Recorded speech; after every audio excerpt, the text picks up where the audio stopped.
Hello everyone, welcome to Podtacular, the unofficial Halo Universe podcast. I'm your host, Duststorm. And I'm your other host, Biowolf.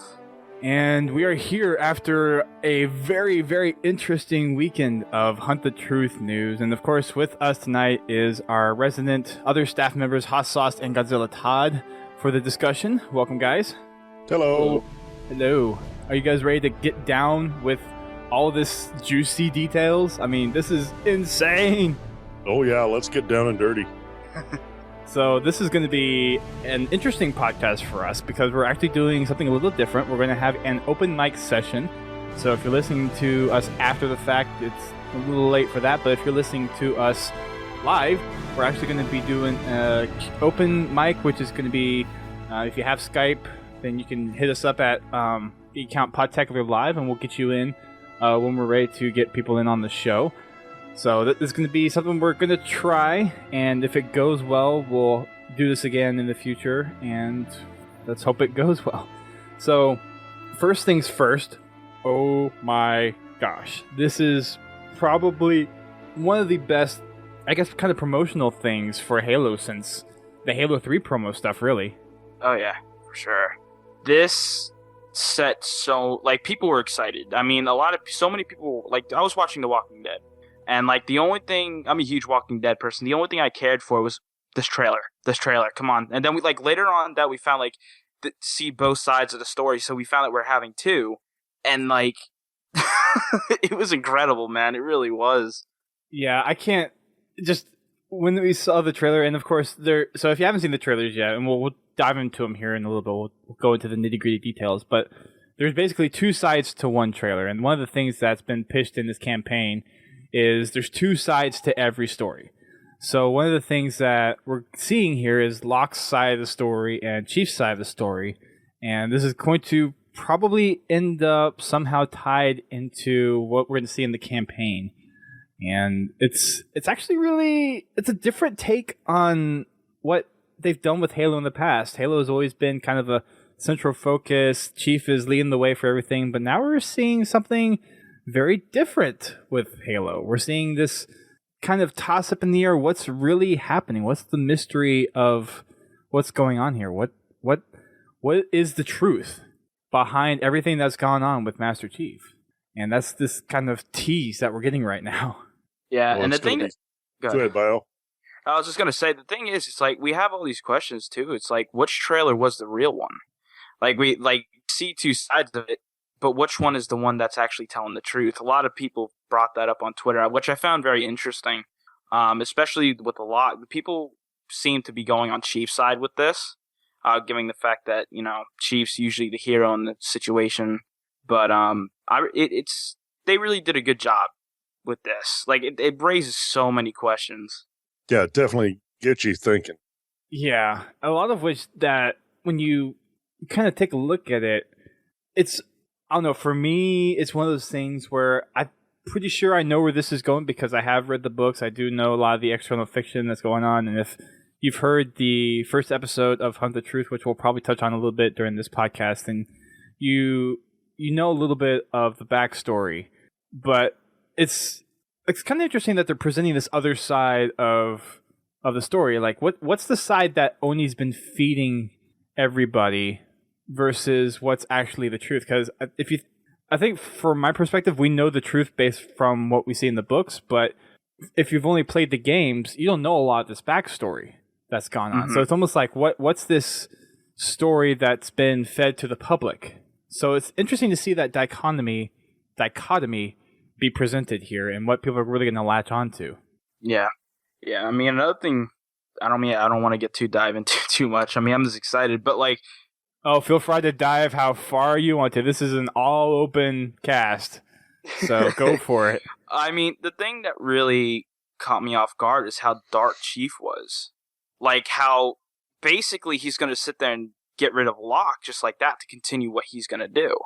And it raises the question, it's what is it that Locke is doing, and why is it that Chief is willing to sit there and shoot? I mean, that's not what Chief does. He's not willing to shoot any human at that, especially after the war.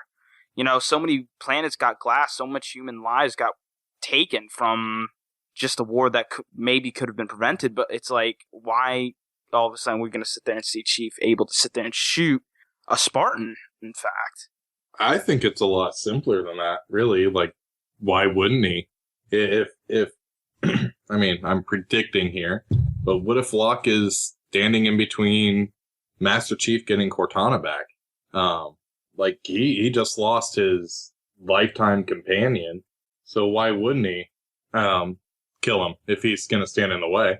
So I would assume there is a lot more going on here underneath what we're just seeing in the videos, because we know that Chief is on a journey to either find Cortana or probably finish off this foreigner kind of Gaosh that's been passed down to him through the librarians. So there's that side of the story, and then of course we have Locke's side of the story where he's hunting Chief. But I would even propose the idea that neither one of these is the particular outcome.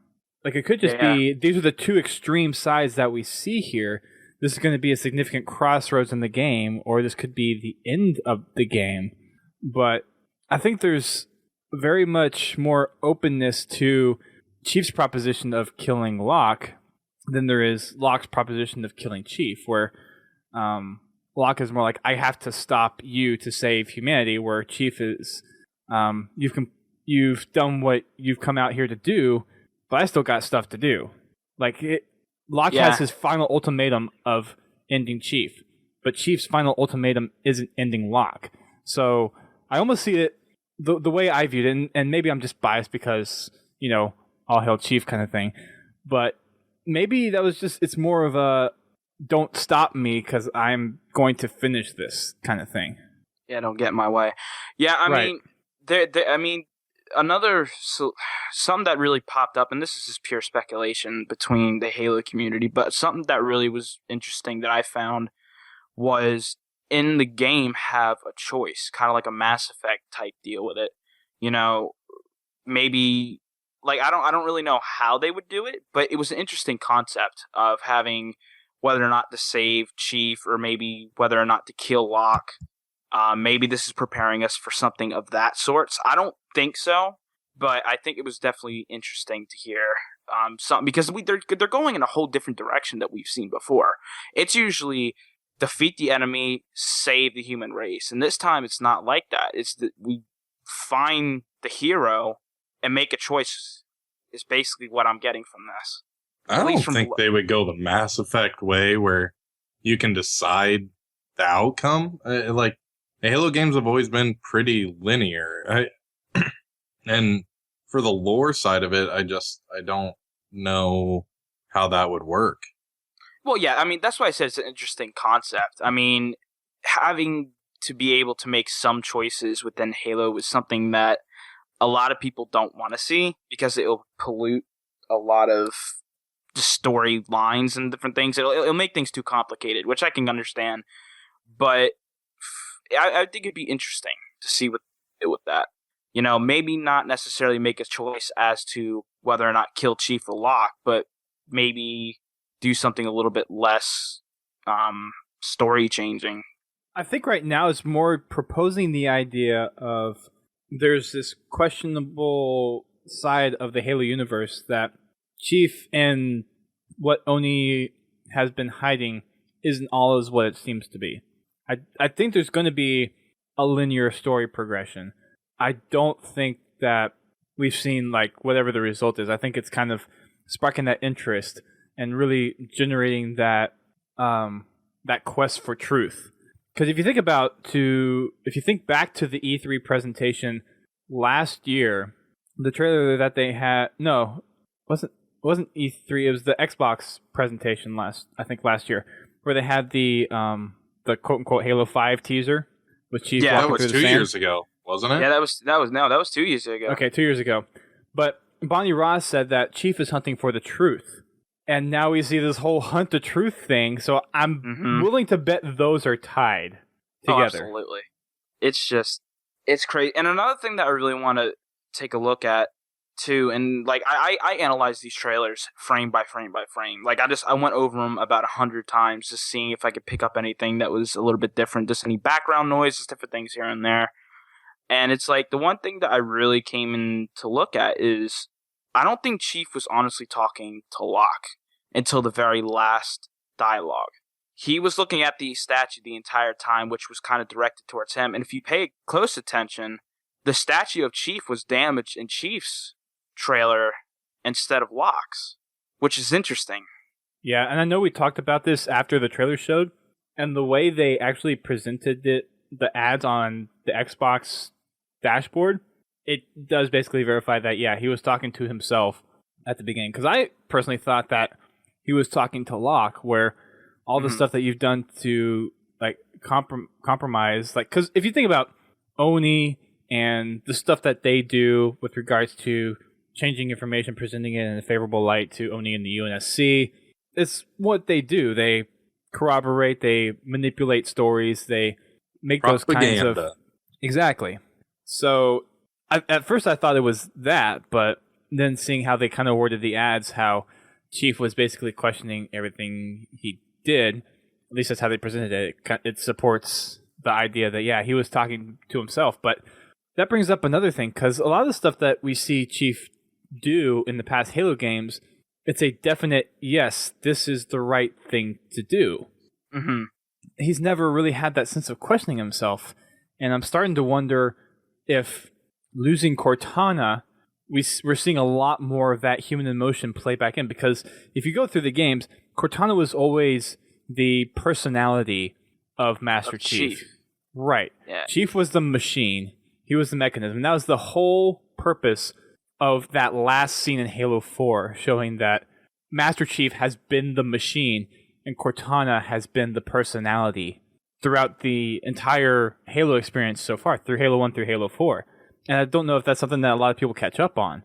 So when you take that into perspective, Chief's going through a lot of things right now. Change. So he's probably starting to question the things that he's done. He's starting to maybe not question authority, but questioning what he should be doing, what his purpose is. Because we've obviously seen a trend out of doing stuff that the UNSC is. He's fallen out. He's basically defected at this point. Kind of following this lead of what we see at the end of Halo 4 with Spartan Ops, with Halsey being taken away, and the whole, like, what's the Forerunner ultimatum for humanity taking on the mantle?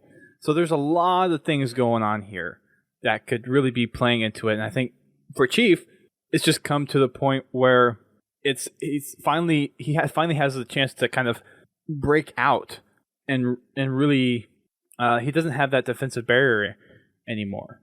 Yeah. I mean, a couple things that I've picked up on too after watching a couple of trailers was in the beginning of Halo 4, there was a question brought up by that guy that we don't know who, Oni maybe, I don't even know. But when he was talking to Halsey, the question was, was Chief broke or at his core broken? And it really started, like that sentence or that phrase really stuck with me after watching these trailers, is because we see Chief denying orders in Halo 4. You know, when Del Rio told him to hand over Cortana, he's like, no, that's not happening. I'm sorry. He doesn't deny orders. Like, that's the soldier part of Chief. And we have all these things. So it really makes me wonder, it's like, what order was he given that he disobeyed to make him where UNSC wants him back to send Locke after him? You know, that may not necessarily be the case, but something went down with UNSC and Chief, and it's interesting to see what that is.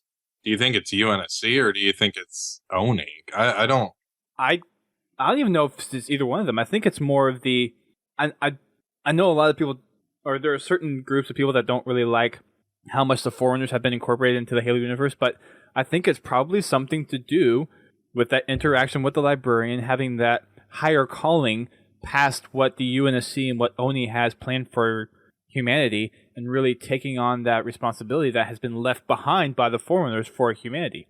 I think that's what he's going after, really. That makes sense, because like he's asking himself, was all this worth it? It was everything that he compromised, everything that he's done worth it? Now it really makes me wonder, is like, if he was doing this for the human race, and he was sitting there doing this for the mankind, and he maybe found something the Forerunners presented him that may have changed his mind. Like it, I don't know. There's so many questions. These two trailers are just skimming the surface of what Halo 5's story is going to be, and it's interesting, to say the least. So when you look at a lot of the stuff that we see in Halo 4, you do start to see that transition. Yeah. Again, you have to kind of read the books to really get the underlying story. So if you only played the game, we're trying to bridge it for you in as succinct as possible. But I definitely recommend going and reading. So for the Hunt the True stuff, definitely read the first trilogy, because it sounds like a lot of the stuff that they're going to be talking about with regards to John is going to be in that first trilogy of books. And then go and read the Karen Travis novels. And I would say read the Greg Bear stuff, but that's hard to read. I mean, there's a lot of stuff in there about the Forerunners that you would really benefit if you are still confused about some of the stuff from Halo 4. But I would say at a minimum, read the original trilogy. Do you think there's anything in Evolutions? From what I've read in Evolutions, I don't think that there's anything that significantly plays into what we're seeing here with Hunt the Truth. I think overall there's stuff, because you do see a lot of stuff with the Covenant and humanity, but this seems to be more of an interhuman thing between Chief and Oni more, and there's not really any of those kinds of stories in Evolution. It's more dealing with Covenant specifically, and then inter-Covenant human, and some of the any stuff. But I don't think anything here really closely pertains to that. And it's going to be interesting if this is taking the direction I think it might be taking. How does the Covenant play into this? Yeah, that's an interesting question, because you see Locke talking with the Arbiter in Halo 2 Anniversary, trying to find these things, and you see him and Arbiter go out in that whole sequence where Dork drops down and all that stuff. So it's really going to be interesting to see where the Covenant does play a role in this story, because as of right now, it just seems like Chief and Locke going at it. Well, how many sides of the Covenant as well are going to play a role? Yeah, because you have Jewel Dama, where it's that rogue. I don't know what the exact term for him, but like you have them. You have the Arbiter, which is most of the elite forces out there, and it's just really interesting. And like the one elite soldier in Halo 2 Anniversary said, "I don't trust you. I don't trust you at all." And so it's going to be interesting to see if they're going to follow a leader, if that even applies to this, that they don't trust to stick it and take out someone that they've called an ally and a friend. If, like I said, if that is the case. Well, the latest episode or issue of the Escalations series, there's probably a lot of clues there into what the campaign is going to be about. Yeah. Because of, just the way that particular 3 comic series ended up. I mean, spoiler alert, if anybody hasn't read it yet, Dr. Halsey and Julam Dama wind up with the Janus key, the complete Janus key. Okay. Yeah, I haven't read it, so don't go into too much detail. I mean, spoil everything for him. No, let's not. You're supposed to keep up with this, Bio. I know, but I can't. I know. But anyway, I haven't even gotten that far yet. Yeah, so 2 against 2. So there you go. I don't think it's really like against. It's just we haven't done it yet. Yeah, no, I can't get a hold of them, and I don't. I just order them straight from Dark Horse and have them shipped to me by mail. It costs me just as much for the freight as it does for the comic, but at least I don't have to go out and try to dig one up. Yeah, because there's like, in the area I live in, there is one comic book place that is close, but it's a small one. The closest big one is, it's a 30-minute drive, which isn't that long. It's just, I don't want to drive 30 minutes to go get a $3 comic. Yeah. But anyway, I think that Julam Dama, Dr. Halsey, are going to play a relatively important part in Halo 5. What that part is for sure, not exactly I don't exactly have that nailed down yet. But with what we saw in the trailers, I think that Master Chief, he's definitely looking for something Forerunner, I believe. I don't know that he's trying to recapture the Janus key for himself, but the way it looks in the trailers, in his search, he unleashes something. That's a good. Yeah. I don't want to say the flood because no, it just doesn't look that way. It's almost like he unleashes the Didact again. I think we're going to see some role of mimic bias. I really do. I have a strong feeling, and you guys, I mean, this is all opinion based, but I really think that somewhere along the lines of him trying to recreate Cortana in some way, or revive Cortana in some way, he goes after an AI that basically knows how to do it's past rampancy. Maybe in some way he's trying to figure out how it is that Cortana can get past it, how help her get past what you've already done. He doesn't necessarily know everything about or about bias. He's just looking for a way to get her revived, to maybe because somewhere along the lines he does meet Halsey, and that Janus key provides that, and he's unleashed, like you said, unleashed something that is just completely annihilating everything, and that Janus key has the solution. I mean, there's so much that can go back and forth, but I really think your bias is going to play a role in Halo 5. I have a strong feeling. Well, I was putting it that way. That's probably how they're going to work the Covenant into it. Mm-hmm. As an antagonist. I mean, I'm sure we'll have the Arbiter in there as an ally. Who's ally? I'm not exactly sure, but it's going to make for. There's going to be a lot of interesting twists in this game. There's a lot of conflict in this game. You have Chief against Locke. You have Halsey and Jewel going against UNSC as of right. Well, as things were left off in 4, it seems like. You have Arbiter, and it's going to be interesting to see what kind of, if he does play a role in Halo 5, where he's going to stand with things. So you have 4 different plots that are going to be taking place in this game. If they do take place in this game, it's going to make an interesting story.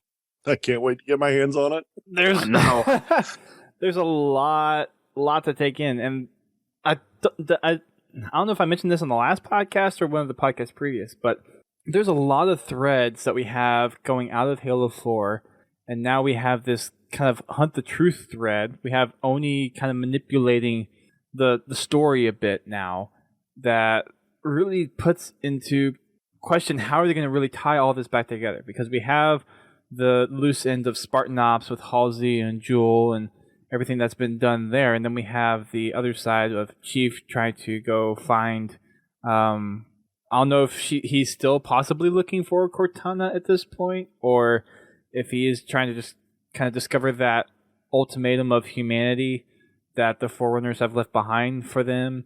And then what's Oni's plan in this, based off what we've seen from the Karen Travis trilogy, and now we have New Blood, and how does that play into it? How do the comics play into it? I mean, there's just so many different aspects that we have to consider now for everything coming in, tying into this game. And it's looking massive. Absolutely. I don't know how big they're planning on making this, but this is sounding like the size of a Halo 2 game. Which I said before is a good thing. And this is what I was looking for.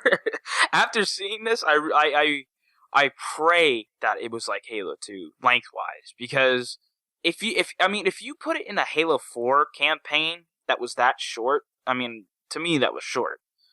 You're not going to be able to explain what all these loose ties you were saying. You can't explain and connect all those in that short amount of time. It's just not possible. You have so many just different things going on. I mean, it really makes me wonder too. We've always seen Chief as the key and always the main character and all these different things. And you see the Flood, you see the Covenant as an enemy for 2 games, and then 3, the Covenant, well, at least the elites are on your side. How many enemies are we going to be how many enemies are we facing? You know what I mean? If we had the Prometheans still, if they take a part in it, maybe the Flood, if that may carry into things. I mean, there's a lot of stuff that could pile into this. I mean, you have Locke's squad if he does end up using a squad or whatever. I mean, there's Halo 5 is going to be lengthy. It's going to be massive. It has to be just to cover really everything. long campaign. Well, either that or they're going to do like they did with Halo 2, and you'll get a certain part of the story in Halo 5, and then it's continued in Halo 6. I hope not. I mean, yeah, me too. But if you take everything into consideration, if they were to tie up all just the loose threads that they've got going right now, the campaign on this game is going to be massive. I'm not saying it can't be done, but there's so much there. I do think some of it is going to carry over to the next game. What that is, I don't know. We may, the main story of Halo 5, this quest that Master Chief's on, is probably going to be answered, but that still may not be the end of the quest. Yeah. He finds what he's looking for, but, like he said in the trailer, I'm still not done. It's like, okay, what else are you doing? Yeah, I mean, Chief is getting more interesting. And as people are going to hate it when I say this, but you weren't really particular. You're attached to Chief of who he is. You're attached to Chief because of what he's done. And you played as him. You're basically behind the mask in a sense. And you're giving this illusion that you are doing all these great things. And it's like, you're looking at it at a different angle now. Chief is becoming more than what he's already been. He's a traitor in some eyes. He's on a mission for something that we have no clue. Cortana isn't there to guide him and take him by the hand with things. It's going to be interesting to see how he takes things in perspective now. He has to make the decisions. Cortana has always been the one to pre-plan everything, it seems. He's always been, like you said before, the machine, the guy that runs everything and makes it happen. He's never really there to make his own decisions. And I think that's the thing that he's struggling with, and that's why he's asking these questions with everything you have compromised worth it. And we start to see that humanity side of Chief really come out because Cortana's not there to really fulfill that role anymore. Everybody keeps saying that he's on the hunt for Cortana, but when I saw that first E3 trailer, what I saw him as he's holding that chip is more like, I wish you were here. Interesting. Help me with this. Am I doing the right thing? The memory, the scar that was left behind to sit there and make sure that he is doing the right thing. His conscience, basically. It's interesting that you say that. It really is. I mean, I never honestly looked at it like that. That's the way I always looked at that trailer. I'm sure he would like to find a way to recover Cortana, don't get me wrong, but just the way he looked down at the chip, it's like, he opens his hand, he looks at it, and then he closes his hand, and it just seems like to me it's, I wish you were here. Starting that struggle with him dealing with, his human side. He's been trained to be this machine, like, we all said, and now he's having to deal with, the more human side of, not necessarily determining right from wrong, but, well, I guess it probably could be, just determining which is the right path. He knows that if he does this, he continues to do his job, which is to protect humanity. But at what cost is that going to be? It's kind of like opening Pandora's box. You want to see what's inside, but what do you unleash when you do it? Yeah. So, and I think that's kind of where the mendicant bias thing comes in. Mm-hmm. Because, yes, mendicant bias is this wealth of information on the Forerunners, on the Flood, but he's also unstable. Exactly. He's on his own path. Yeah. Look what he did on the Halo ring. And, this goes to the books. He basically sided with the Flood. Mm-hmm. Granted, he was coerced into it, but still, we don't know that he's been purged of that infection or whatever you want to call it, that corruption. I mean, he's been in, if this is the case, he's been buried for centuries. He's been buried for so long. It's like he could have overthink things to where everyone's his enemy, and he could also have been like, "There's, ooh, Halo 5 is going to be nuts, man." Like those feels, man. They're toying with us. They're toying with us. They totally know they're toying with us too. Well, if I remember correctly, in the books, they say they buried the pieces of Mendicant Bias. So they didn't bury him as a whole. So yeah, they separated him. Right. So he may not even be conscious at this point. Maybe. I don't know. Like, he may be in, a state of hibernation, which, from the terminals in, what was it, CEA, we know 343 could put himself in a form of stasis. Yeah. Yeah, but the thing is, though, in Halo 3, he was reaching out to you, wasn't he? If I remember correctly, or was that something else? No, that was in... Or what am I thinking? We were looking at Forerunner records, if I remember correctly. Right. I remember... the thing is, though, I remember that somewhere... It was either Halo 2 or 3 where you heard this voice, but it was played backwards. And I forgot there was a video on it. And I remember, this was pure speculation, but it was very convincing that he was in some way reaching out to you. I don't remember exactly how or why, but it wasn't in your face. It was very distant. And I don't, man, I'm trying to remember where I've seen this. Yeah, the only place I've seen Mendicant Bias functional is in the Halo Legends. Yeah. Well, so when hang Cortana's on. telling the story. But hang on a second. In the terminals, though, you did have some kind of AI response back in the terminals. Like whenever the red text would come up. Mm-hmm. That's what I was talking about. Yeah, one of them I just remember said, "I see reclaimer." And then there was that whole long one at the end of the 7th terminal.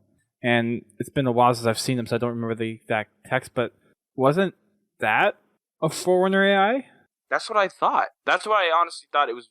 Well, it's entirely possible more than one Forerunner AI has survived. Look, we've got all the monitors. Well, at least 2 monitors that we know of on, the 2 separate Halo rings. So it wouldn't be, and we have the AI on Requiem. It was still functional.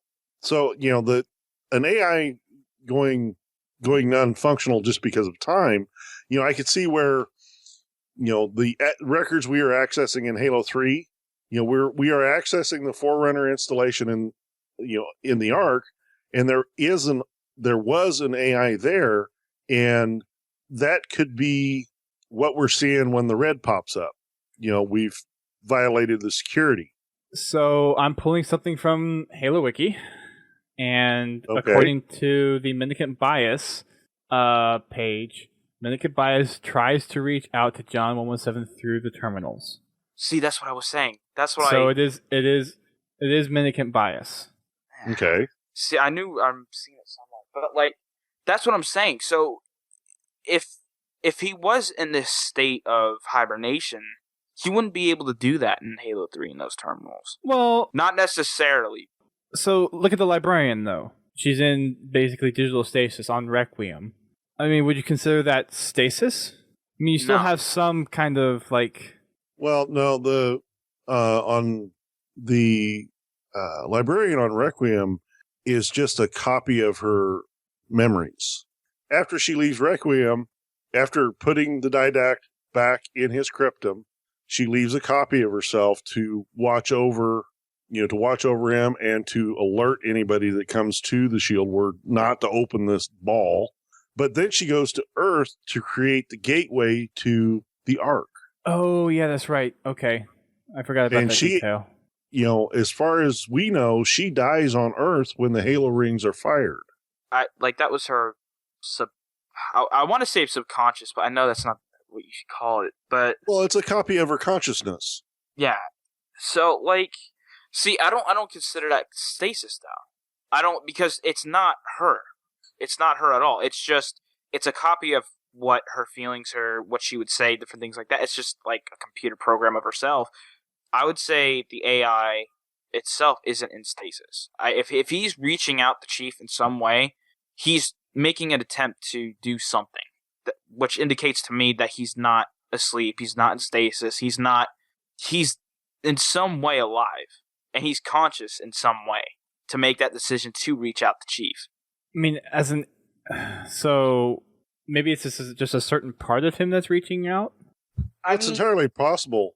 I'm not too in tune with the mendicant bias lore of Halo. I'm not completely up to date to it, but it could be that he is in a form of stasis, but he has, a limited connection to the Ark. Because if I remember correctly, he was buried on the greater Ark. Or no, he was buried on the greater Ark, not the lesser Ark. And the lesser Ark is the one that we visited in Halo 3. Yeah. Right. Because it made the smaller Halo rings. Which is why everybody's thinking that the sands, all the sandy stuff that we're seeing is going to be on the Ark, the greater Ark. That's where everybody's pointing in that direction, which I can find. I've done a lot of trying to understand where people were going with it, because to me, it just didn't make any sense in some cases, because we only got one trailer. You know what I mean? That was 2 years ago.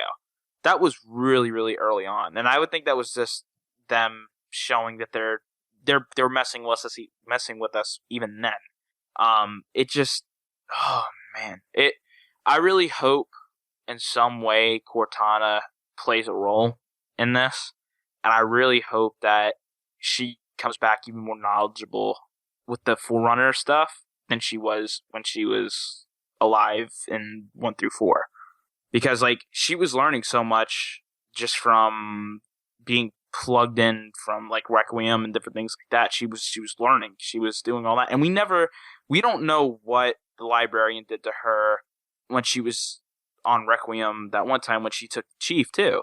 They took us apart. There's a gap there within that 30. Well, how long was it even? 30, 40, 50 seconds, somewhere around there. A lot could be transferred in that time. It's data. Cortana, in some ways, a computer of sorts. She can transfer a lot. So it really makes me wonder what was said and what was transferred. Or maybe a backup was made of her. I didn't think about that. I think that's the whole thing of Cortana is still out there. I mean, that's kind of my angle on it, personally. But I think that it could be very possible that's one of the things that the librarian did, was make a copy of Cortana and possibly make some, I guess for lack of a better word, fixes or changes to her that would address her rampancy. Because Foreigner AI, they do hit that stage of rampancy, but instead of 7 years, it's 100,000 years.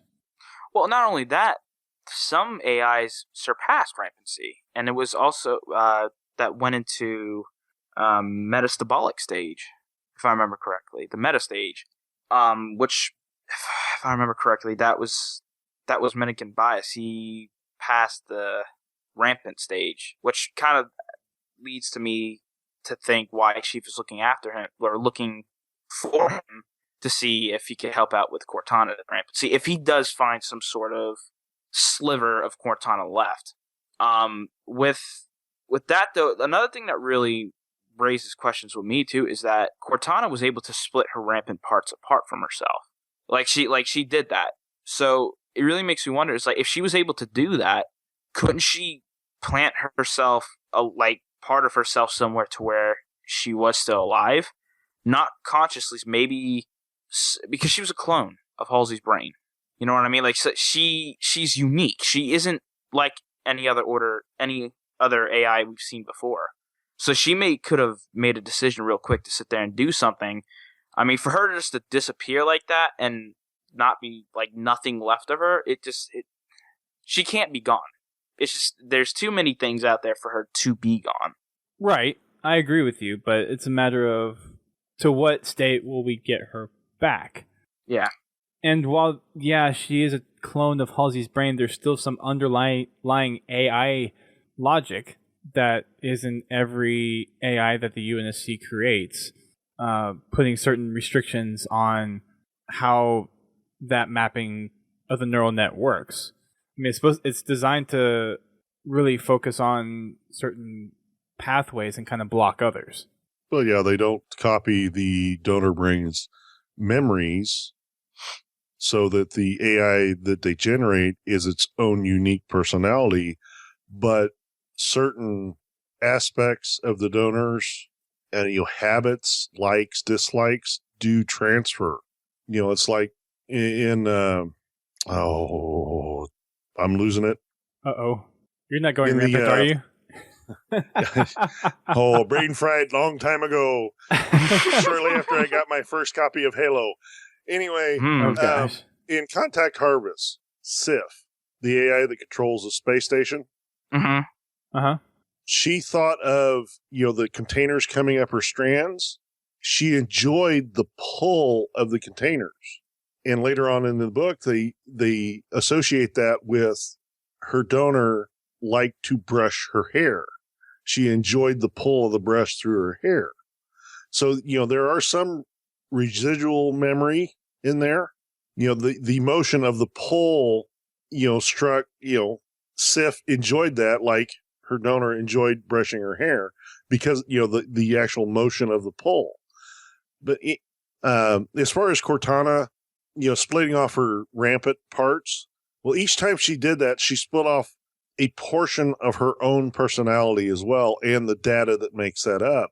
So if Cortana is to come back, I would think it's more like the librarian made a copy, then Cortana split off a piece of it and hid it in the Didact system somewhere. Because that would make more sense because, the librarian would have the ability to make the copy and then transmit it somewhere to where it's safe because, the Didact ship was destroyed. Now, granted, I'm sure that could be some electronic piece floating around somewhere that could store it, but it would make more sense to have that copy transmitted to, whether to another shield world, to a Halo, even the key ship on the planet Earth, where, Right. that makes more sense to me than Cortana, splitting up and copying herself because she's had experience with this before. In First Strike, she found the Covenant's copying program, and she did spin off copies of herself, but they degraded very rapidly. Mm-hmm.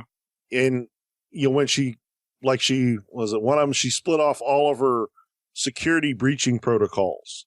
Right. And in the process of that particular AI trying to protect John and his team, the copying continued because the one AI got overloaded and needed to split off another, then another, and another, and eventually just overloaded the computer system that she was in. So I don't see copying just a fragment of Cortana would be viable, at least from her point of view. Now, granted, she's had access to a lot of Forerunner tech, but that's just my thought of it. If Cortana is going to return, it's probably going to be the librarian's copy that we see. Mhm. Unless the humans generate another Cortana, like she states, Yeah, it won't be it'll her, be though. me, but it won't be me. Yeah. Another thing that just popped up in my head, and I'm sorry I'm going on such a tangent, but from Halo 1 to 4, how many years was that? I know he was asleep for 4 years? Mm-hmm. That still doesn't add up to 8 years. Because you gotta look at Reach. You evade Reach from getting glassed on the Pillar of Autumn, and then you have that couple. What is it? At least a year between 1 and 4, or 1 and 3, or whatever. No, That, to me, 2 months. well, it's too much.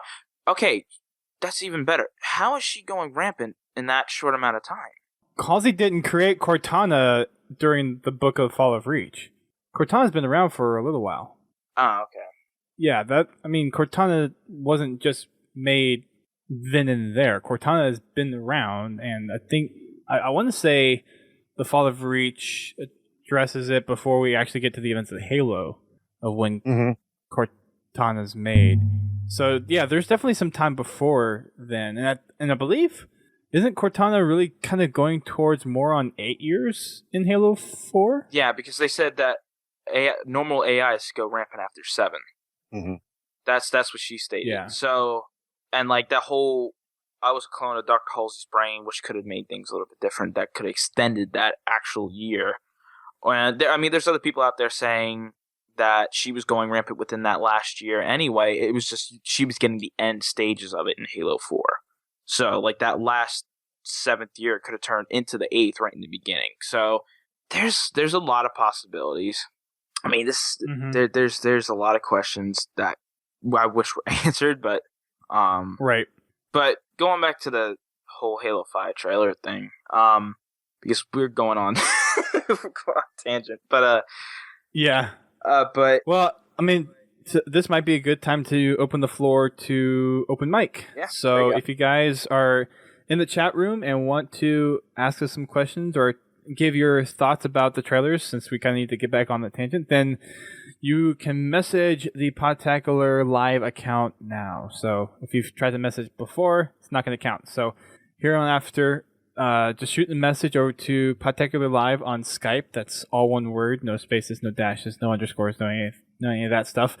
And we'll get you in on the conversation for 5 to 10 minutes or so. So that's opened up now. Once you get that and once those start coming in, we'll pull you guys in.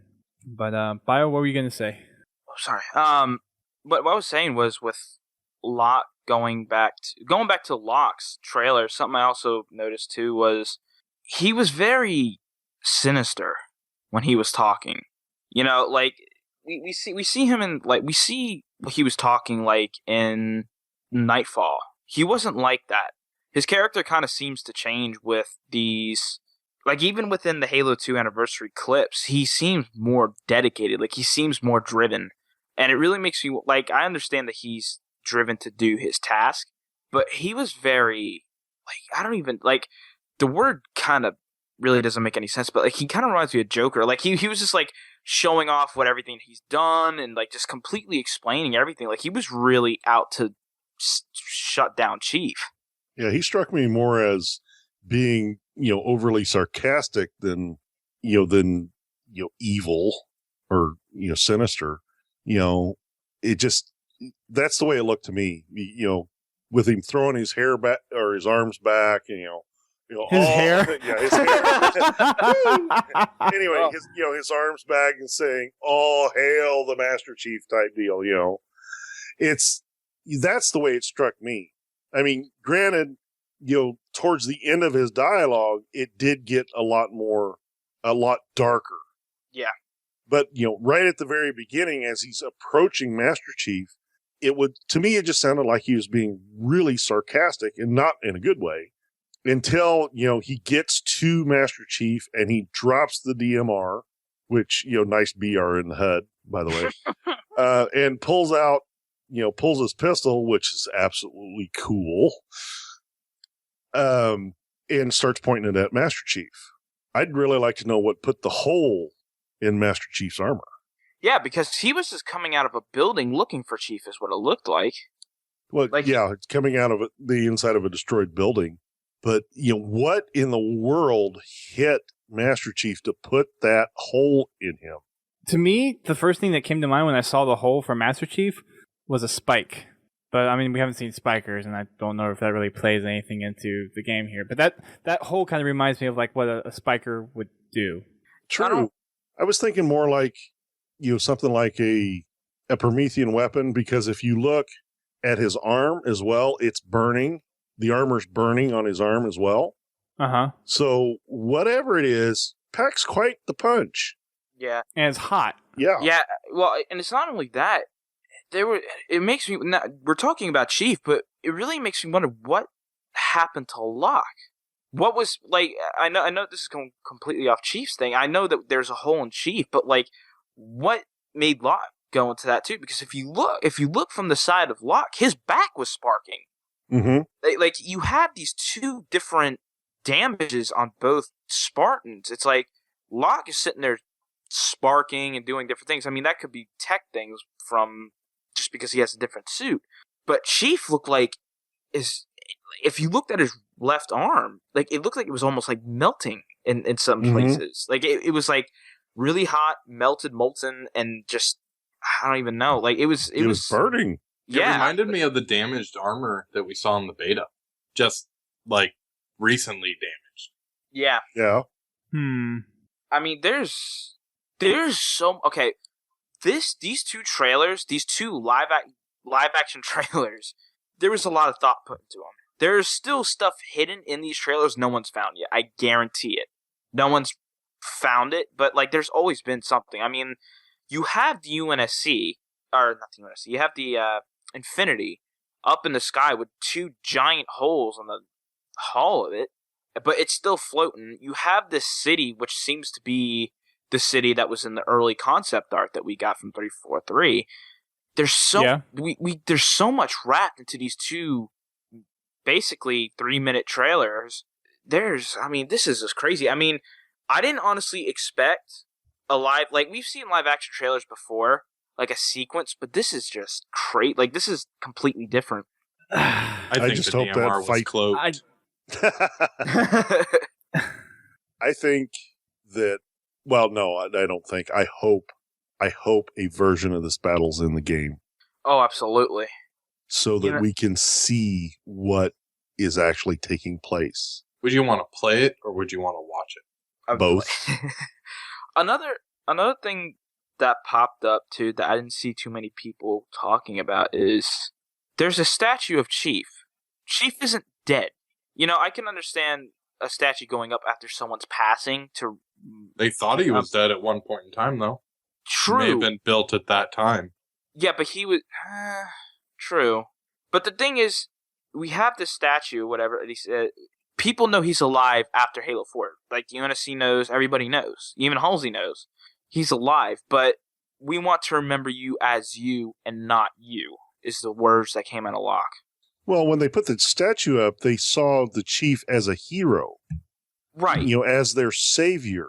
Right. But now, from Locke's point of view, with whatever Master Chief has done, is the opposite of that. So, you know, they want everybody to remember the Chief as the hero and not the traitor. And that's where I think they're going with that. Right. You know, here's the Master Chief. He stopped the Covenant. He stopped the Flood. He saved, you know, the universe. Right. And then, you know, down laying at the base, we have, you know, the betrayer that, you know, does whatever he does. It just makes me wonder, though, how, like, I'm just thinking over and over and over again. Thank you, 343. Making it just completely messing with my mind right now. But like, it may be me overthinking it, but it's like, how corrupt is Chief? Honestly, you know, we're thinking Oni's putting their corruption into everything, but it's like Chief is questioning himself, which he's never done. He's unleashed something to destroy this city, and he's questioning himself after the fact that the city is destroyed. Was it meant?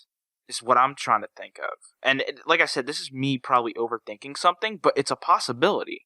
Because he's not asking questions if, you know, what he's did was right or wrong for the sake of, like, him in the past. It really makes me wonder if him destroying the city is what he was asking these questions for. I mean, I know, like, we don't know exactly what we already know what he's done with Halo 1 through 4. That may be something that he's questioning himself about now, but I don't know. Like, there's just, the amount of things that are popping up in my head. Like, it's crazy. I still think it relates to something that the Chief let loose. Yeah, but I think it's something we haven't seen yet. Yeah. I honestly think it's something that we haven't seen yet. And that's going to be one of those big mysteries. So we're going to get our first person in here. And I believe the first person that Cynther's in is our favorite Welshman. So we're going to get Mr. Receptor in here. Oh, yes. Hello, Mr. Receptor. Good evening or good morning. You are humming a lot. So, Mr. Receptor, our resident Welshman, as you get your mic set up, what's your thoughts on everything that we've seen for the two trailers?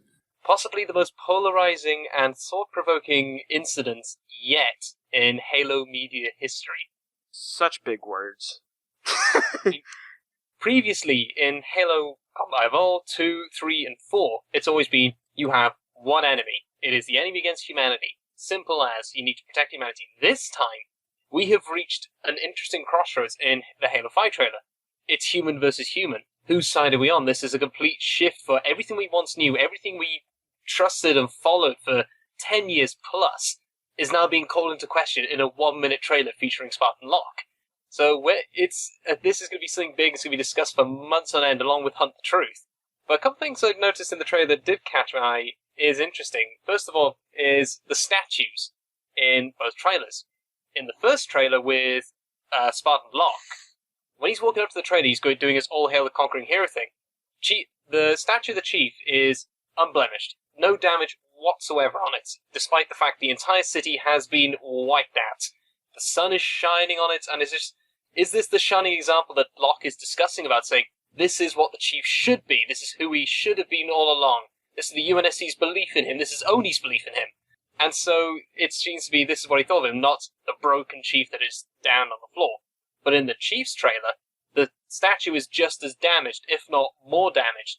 When you look at the top from a different angle, you don't see in Locke's trailer, the head part is damaged on Chief's head, maybe discussing the fact that Cortana is missing, a part of him is broken.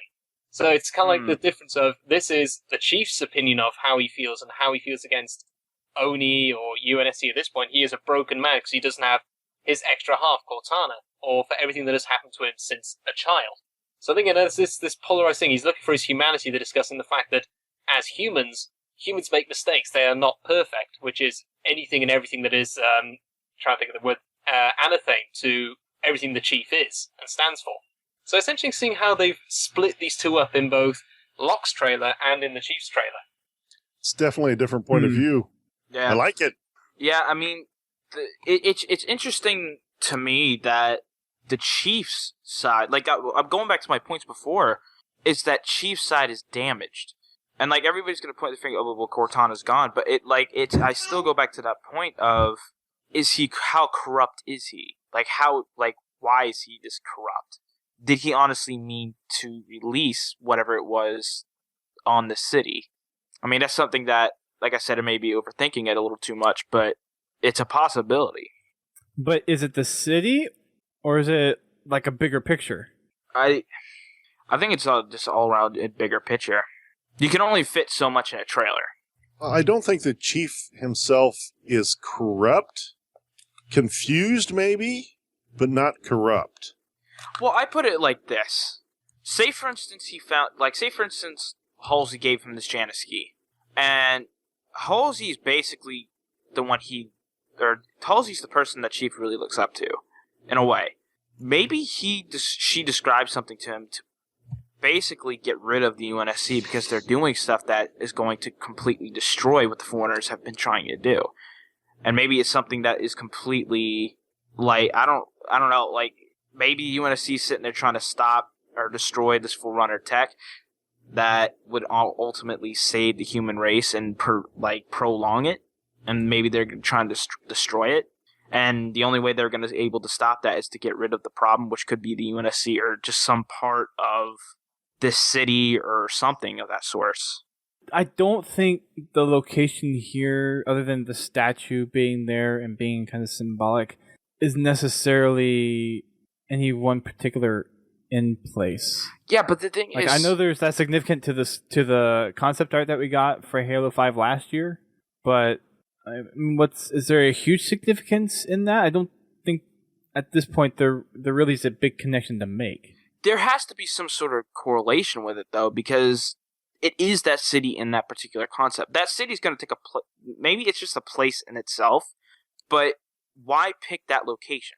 You know what I mean? Why they could have sit there and picked a million different places that we didn't see just yet. Why that particular concept art piece that we could make out? Mm-hmm. You know what I mean? There's some reasoning why they did that spot. Well, they could have. I mean, their ad campaign they've been planning for years, so it just could be part of the plan. Okay, we'll release this piece of concept art because in the trailer we're going to destroy this city. Then why show it? Maybe. It's to start discussion. Yeah. I mean, this is the Halo hype machine. It's always been this way. Yeah. Yeah, but the Very hype true. the hype machine this time around is different. It really is. It's different than any Halo we've seen before. I mean, we're getting audio logs weekly that's showing a different side of Chief, which is also another reason why I'm saying he's corrupt in some way. Well, I mean, yes, true. We're getting a different type of story than we're used to, but correct me if I'm wrong. Weren't there audio logs with the I Love Bees website? Yeah, I don't. Or That was some type of log? I unfortunately I did not get a chance to actually participate in the I Love Bees website because at that point I was barely conscious as to what a website was. Yeah, that was a little bit before my time, so I don't really know too much about it. Like I played Halo 2 and knew what the campaign was at that particular time. I didn't know anything about a website. Yeah, same here. The extent of my computer knowledge was, my $400 HP Pavilion computer and my Xbox. That was it on my 56K modem. Something to possibly consider when it comes to this whole train arc, because they're doing it again with Hunt the Truth on Tumblr. The city that they're in, is it possible that they are currently standing on the ruins of Epsilon Eridani 2, where the Chief was born, hinting back to his humanity side? Could it be that they're in the ruins of the city he came from? Because they've mentioned the city's still there. It's still around even after it got blasted. That's either gone back to help rebuild it after everything has happened. Have they gone back there again? Because they were hitting it actually as well in New Blood when they went back to Buck's old home planet after the Covenant just turned into a hunting ground. It seems to be that, is it possible as an extra crux at this point, the Chief is walking through his past memories, his memories as a human before he became a Spartan, and now he is standing there saying, was everything you did, Spartan Locke, everything you did to this place worth it? True. I just got the chills when you said that. Yeah, I mean, there's been theory. Well, was it? Wow. I heard somebody today talking about that. About that Eridanus 2 had been, they have been rebuilding it. So that is entirely possible. Rosetta, it's a good thing you came on. Well, despite the fan buzz. Yeah. I mean, that puts it into perspective. Grim Brother Wow. 1, if you can I did give me not right think now, of that. I'll take cash or check. Receptor cracked the code. That would wow. I mean, That That's actually a makes very a lot good- of sense. Yeah, it does. something else as well. Back to the statue. On the statue itself, I decided to pause it up when it's good to read. It says, "Duty and honor above all." That is what it says on Chief's statue when I think it's when Locke walks towards the Chief when he's down the ground. Right. Is this another hint to this is who you should be? You should be the perfect soldier. You are the ultimate example of ONI, the UNSC, humanity, the United Earth Government. You are the trying to think of the word, the zenith, the top end of this, the apotheosis of this final moment. And look at what you've become. Look what you've done. You've gone rogue. You have betrayed us. You have defined everything that we were has now been lost. And now I need to kill you. So that seems to be what they're hinting off with that one. I need to go back to the Chief's tray and see, is there something else on the statue when the Chief walks the Locke from the other side, from the left rather than the right? So, interesting. Many things to possibly consider or discuss. Or even, could they be back at Reach? Because Reach, as we saw at the end of Halo Reach, was also terraformed. So, could he actually be standing in the ruins of maybe where Reach was, instead of Epsilon Eridanus 2? I want to go with the first one. That one blew my mind a little bit more than Reach. Yeah. Well, I'm gonna have to agree with the audio log too. That's where I heard it. Or no, that's not where I heard it. But anyway, because they're making reference to, of course, it's a story about Chief, but they're making references to what happened, after the Chief was kidnapped and how his supposed, friend from, when they were in school used to lay out under the, the starry night or under the night sky and look at the stars and stuff. That makes a lot of sense. Wasn't that in a Halo 3 trailer once upon a time? Yeah, Starry Night. Yes. Starry Night. Yep, Starry Night. Where we Thing as first got to see the bubble shield. Yep. Yes. The big thing as well is the Chief's actually met one of his colleagues from Epsilon are down as to once before in the Halo Evolutions book. So will we see that girl come back in? She fought at the Battle of New Mombasa. She was a captain at the time, I think. And so will they have her come into the new Hunt the Truth podcast maybe next Sunday? But the thing is, the Chief apparently was, when the Chief got kidnapped, his clone was not going to last very long. Some lasted a little bit longer, but this one apparently died very quickly. So why is there a second clone that lasted up to age 12? So, could this be that there is an extra Chief out there? So wait, the original clone didn't live till 12? Well, looking at the list, if you listen to the last part of the Hunt the Truth audiodrama from this Sunday just gone, he finds a piece that says John D. deceased at age 6. It was a case of point. Right, because that's when John was taken. But he then came back. As in, he wasn't designed to die. He was designed to be. He was meant to be replaced very quickly. We're talking a couple of days, so he shouldn't really have the D mark. Right, I'm pretty sure that D is for when they actually took Chief. We'll see. I think that's kind of looking into it. I think you're looking into it too much there, actually. I've gone so deep I've hit subterranean levels. Yeah, I think so. Well, you also have to remember that he's getting that from an Oni record as well. Right. You know, And they're basically taking him out of... Well, no, because it says public record, because if you go to the Hunt the Truth website, it's Department of Public Record. Oh, okay. So it's a public record that that John is dead, but, I mean, they did want to hide the fact of what was going on with the Spartan 2 program. So if they mark him dead at age 6, why would they have the clone? Well, they didn't want anyone to suspect what they were doing.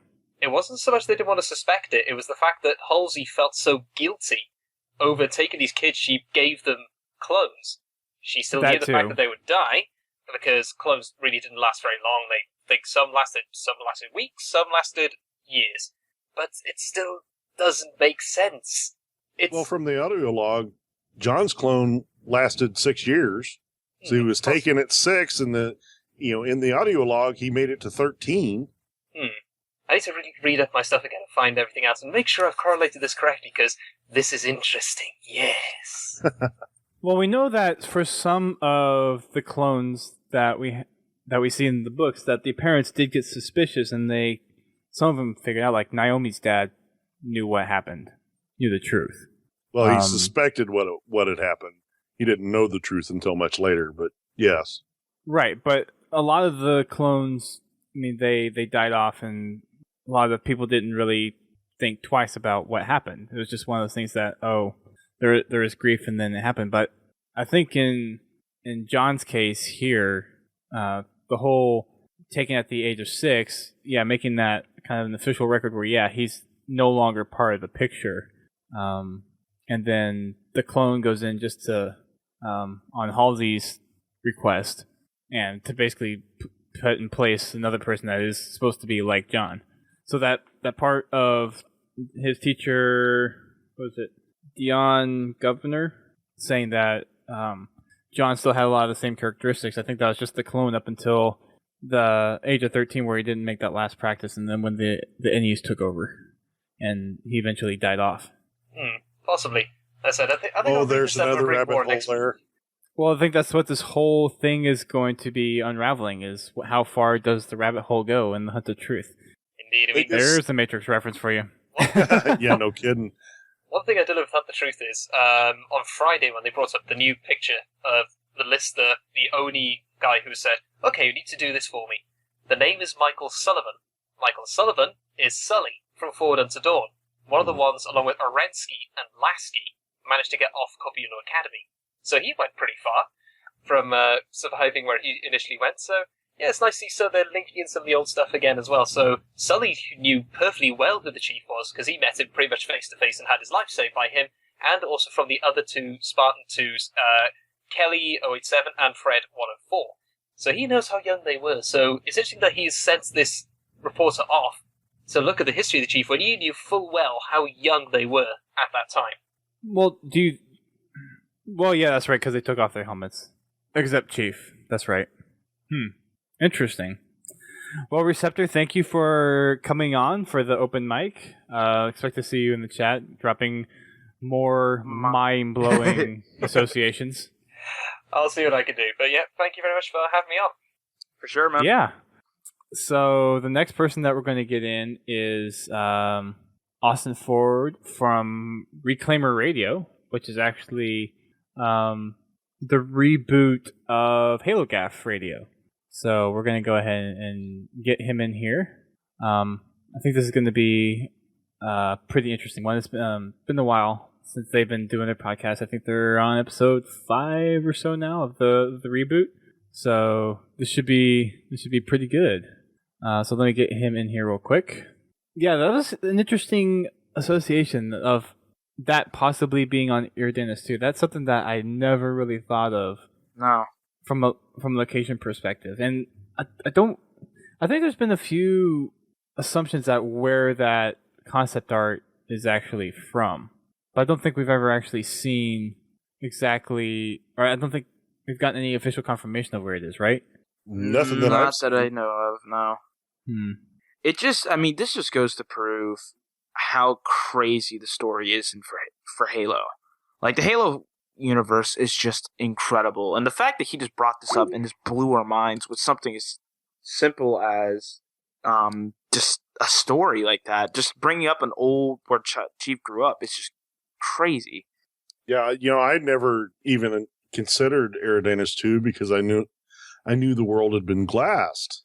But, with the amount of time that has gone past, I just never really considered, humans rebuilding on a planet that's been that destroyed. Yeah. Hey, what's up? Hello, Mr. Austin. What is so we know where Receptor comes from. He's a very good friend of ours. So who are you and where do you come from? Okay, my name is Austin. I go by Mix on just about everything. I'm on NeoGAF a lot. HBO, you can find me just about anywhere. I host and founded Reclaimer Radio, which is relaunching as Reclaimer Hub on April 12th officially. We're going to be rolling out a bunch of video content. We've been doing a lot of video news. We're going to be doing a bunch of Let's Plays and exploratory pieces and lore pieces. So I figured that jumping in on y'all's podcast tonight was a perfect opportunity to kind of dive into the direction we're going and jump into the discussion. Of course, I forget the name of the last guy that was on before me. It was Receptor? Receptor. Yeah. He had some pretty crazy stuff with the Iridanus 2 theory. I loved that. That's actually what me and the other Reclaimer Hub guys have been talking about. I have another theory that would go alongside that and the Flash clone and all that fun stuff. Spill it out, dude. We'd like to hear your thoughts. So during this audio interview, Giraud kind of has all these characters lined up that Sully set up as interviews. You can see that in the message that is laid out between the two of these guys. Probably the most interesting thing to note that people are pointing out a bunch is that the coach says, he was 12 years old, he was in 6th grade. And you can tell that while he's also talking to the girl who was his playmate, she doesn't necessarily get as surprised as one would finding out that their best friend as a child is the Master Chief. One of the biggest ideas is that these are all, or at least amongst the Reclaimer Hub guys, the biggest idea that we have going on is that this is all an Oni setup. Sully even says, we've already taken care of the interviews, we just need you to talk and record to these people. So it's a pretty safe bet, we think, that Oni planted these interviewees, that they told them what to say to what questions. The coach made up that he was there when he was 12, and the Flash clone actually died in 2517 when John was 6. The clone would have died weeks later. And then these fake people who were apparently around at the time would have been told to lie about it. Huh. Well, that's one possibility, but in the audio log itself, he does say that he dug up his friend with his own sources, not the Oni sources. Oh, was that something that he pointed out? Was that he found this other person on his own? Yeah, the girl, he found her on her own. Okay. Or on his own, sorry. We were under the understanding that it was another one of the interviewees that Oni had set up for him. No, the teacher was one of the interviewees that Oni set up, along with the one other guy. I can't think of his name now.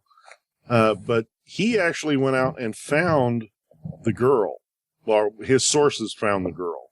Now, don't get me wrong, it could still totally be set up by Oni, but as far as what we know so far, Oni didn't set up that interview directly.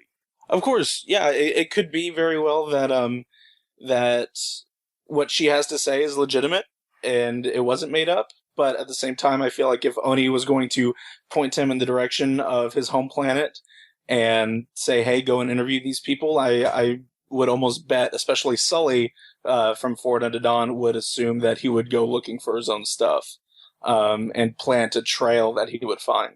Yeah, true. And that's kind of why I threw that in there. But it's definitely going to tie our brains into knots. It is. It's crazy stuff. Probably another one of the coolest ideas was that it was like Receptor had said that it was probably on John's home planet. These trailers, anyway. It's an interesting idea that they would put a chief statue there to kind of, I guess, mortalize who he was as the savior of the galaxy and say this is where this person came from.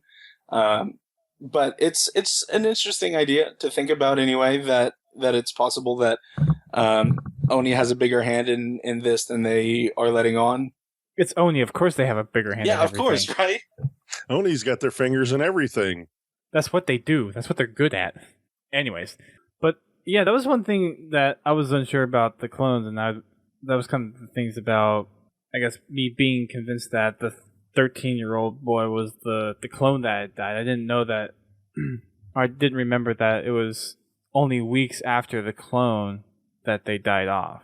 So if that's the case, then to have corroborated lies just strewn across like that is something. And if, because this other contact that he said he was going to go find is, I guess that's what we might hear in the next episode.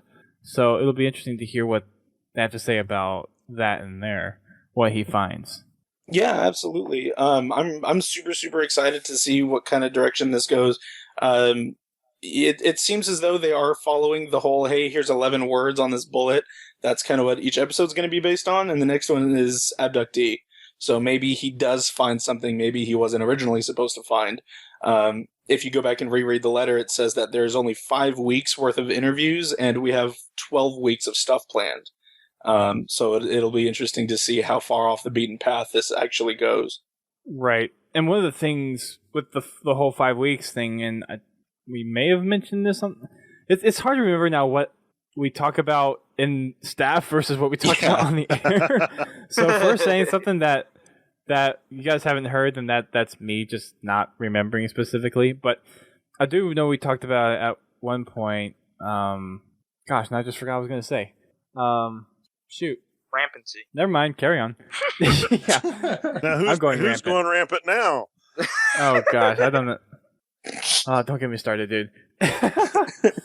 What were we talking about? Maybe that'll jog my memory. Oni being behind everything because they're a bunch of Oni.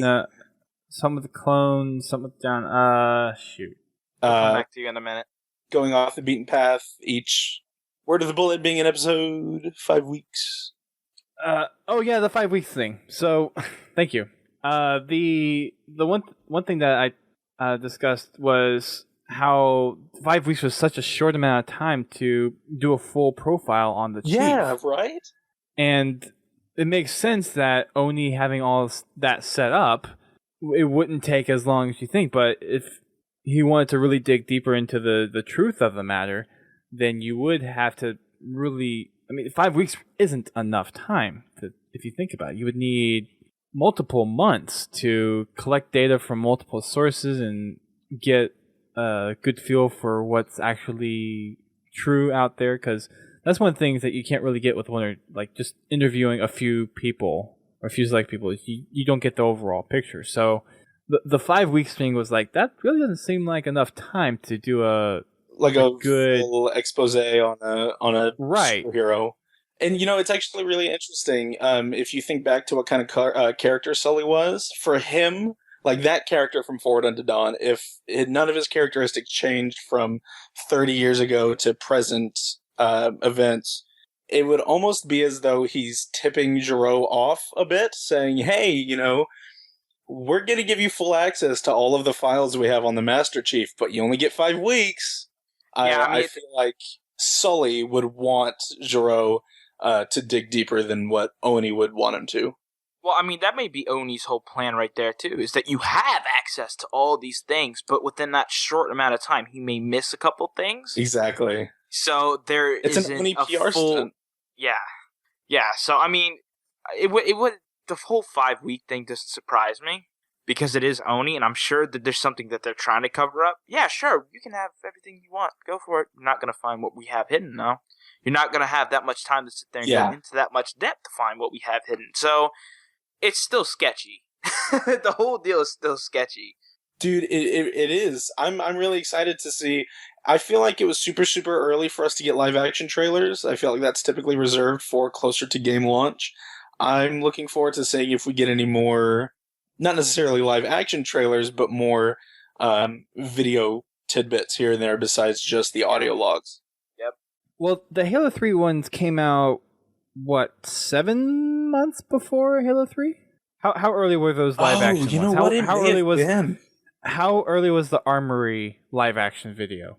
When did that come out? The Armory was... That was right around launch, right? I thought it was like more a month That's or probably I think it was May. July. Was it really that August? close? Was it really that close? I thought it was. I thought it was. Let me look I it thought up. it was Hold on. closer. The marketing for Halo 3 kind of started, maybe not super early, but it started kind of early. Well, I mean, you got to look at it. Maybe I'm wrong. Well, there's everything with Halo 5 is coming in earlier, it seems. We had a beta that is close to a year before the game's launch. We have this, which is, 6-8 months before launch? So, this isn't usual. This isn't a usual Halo launch by any means. The first one dropped July 10th. Okay, so it was 5 months before the game came out. Right. No, the game came out in September. September. Yeah, Halo 3 was September launch. And the very last one came out September 20th. Oh, yeah. So, wow, so that is really early. Well, Halo 4 had the live-action trailers. That was a part of its launch marketing. Halo 4, I thought, only had the one live action. There was one live action, and there was 2... Like CGI. Yeah, well, no, I take that back. They had the 3... Let me think. They had the live action trailer. Well, they had the music trailer, which showed off some of the music for Halo 4. Then they had the live action, or the 3... What was it? The weapons, the UNSC, the Promethean, and the Covenant weapon trailers. And then they had the live action trailer, and then they had the launch. I don't count, though. I guess I Wait, which was live action trailer? The Scanned, where Chief was going through all, the memories. The memories. The didact was scanning him, and then you jumped that's on the right. Promethean Knights. That was CGI. That wasn't live action, was No, that it? was live action. It is kind of a mixture, I think. No, that was live action. I remember it. That seemed very that was CG CG. heavy. I'm pretty sure that was the mostly Scan CG. trailer, that was a big deal that they were going to be doing the live-action trailer for Halo 4 because we'd gotten very little gameplay at that point besides what we saw at E3. I remember that being an issue for some people. That was why are we getting a live-action trailer when the game is so close to coming out?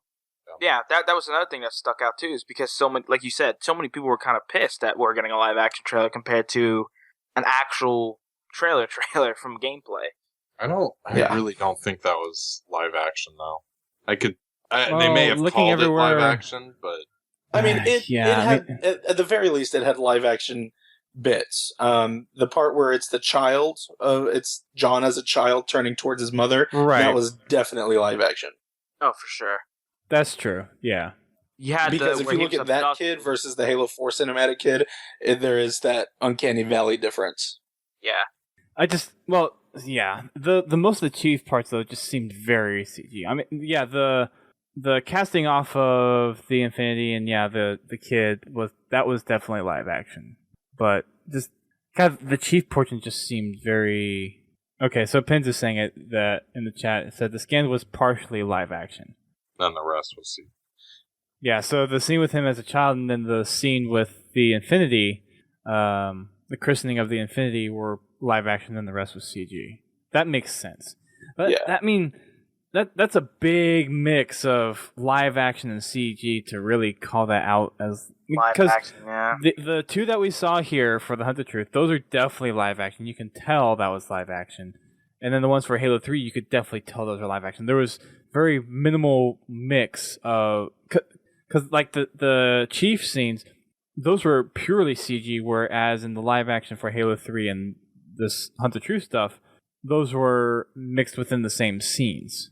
How did y'all feel? I had somebody, there's this small gaming group that I'm a part of on Facebook, and one of the guys was complaining, saying that the costumes, and y'all may have discussed this already even tonight, I may have missed it, but they said that it didn't feel grounded enough, that it felt very artificial, the trailers, in their execution. I thought they felt grounded perfectly well, but he was complaining that they all looked plastic. I felt Master Chief did. Locke felt pretty legit. Master Chief felt like an action figure was being pushed through the scene.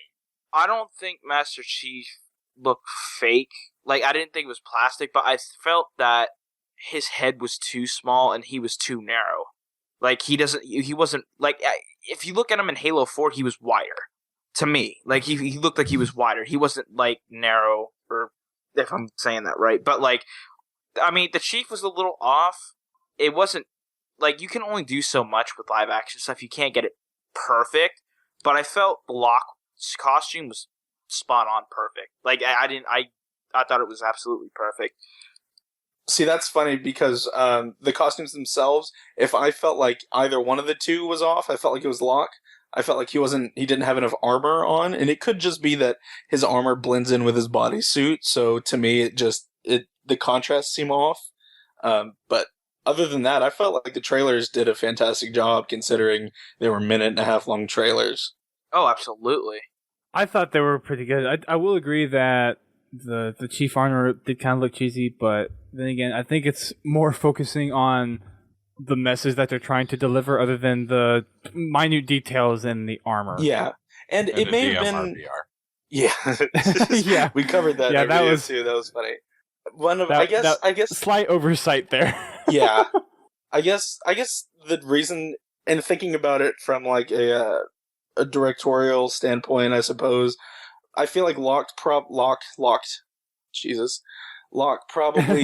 seemed more lifelike because did y'all see the thing where it was like every lock has its keys? Yeah, I absolutely died at that. I know, yeah, seriously. Oh my, that's funny. Well, and then there's the whole armor lock one going around too. Yeah, I saw that one too. That was funny. But yeah, so Locke like moves, right? He does the whole like, who gave us this? And you see him pan out, and his actions are a lot more human, whereas Chief just holds his assault rifle and walks. There isn't any, I am a person. There is the whole, you've been playing me for 15 years and you're still playing me. Yeah, no, I mean, I kind of don't agree with that, though, because Locke is more or less an operative with things, and he's not a soldier per se. Like, he's kind of free in that perspective. Like, well, so he's a soldier. I mean, well, no, I mean, like, he's a soldier, but he's not. Well, he didn't go through the Spartan training that Chief went through. Yeah, because Chief went through rigorous training and discipline, and a soldier of the caliber of Chief. I mean, the Spartan 2s, if you look at all the Spartans in the universe, the Spartan 2s are kind of the Spartans. They are of course the best of the best, because the Spartan 3s and the Spartan 4 program, they dumbed down the requirements to where a lot more people were eligible. But, I mean, you have the prime of humanity that were suited for the Spartan 2 program, and they were heavily genetically modified. And they probably, overall, from all the Spartan programs, they probably had the best modifications made to them to make them the ultimate super soldier. I mean, if you were to pit Spartan 2s against all the other Spartan programs, I'm pretty sure the Spartan 2s would lay it smack down on everybody else. Oh, absolutely. if the game does come to maybe not this dramatic of a scene, I don't feel like it would translate well in a video game form, or it may. I guess it just depends on what it comes to. If it were to come to a fight between Chief and Locke, would you want to see it more evenly matched, or would you want to see Chief just smack down Locke and put him in his place? Smackdown. Definitely. I mean, I don't think there's really an argument there. I think if they were to really go mano a mano, tete-on-tete, Chief would just destroy him. Oh, absolutely. I think so too. I totally agree with that. I've had a lot of people tell me that they'd almost rather have Locke win because Chief is getting old and all this other stuff. Chief is a freaking super soldier that has a lot more mutations than any other Spartan possible.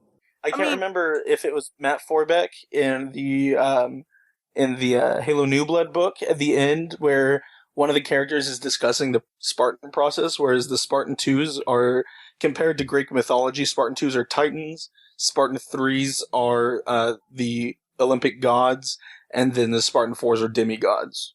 If you were to put a titan against Perseus, he's going to stomp him. Well, yeah.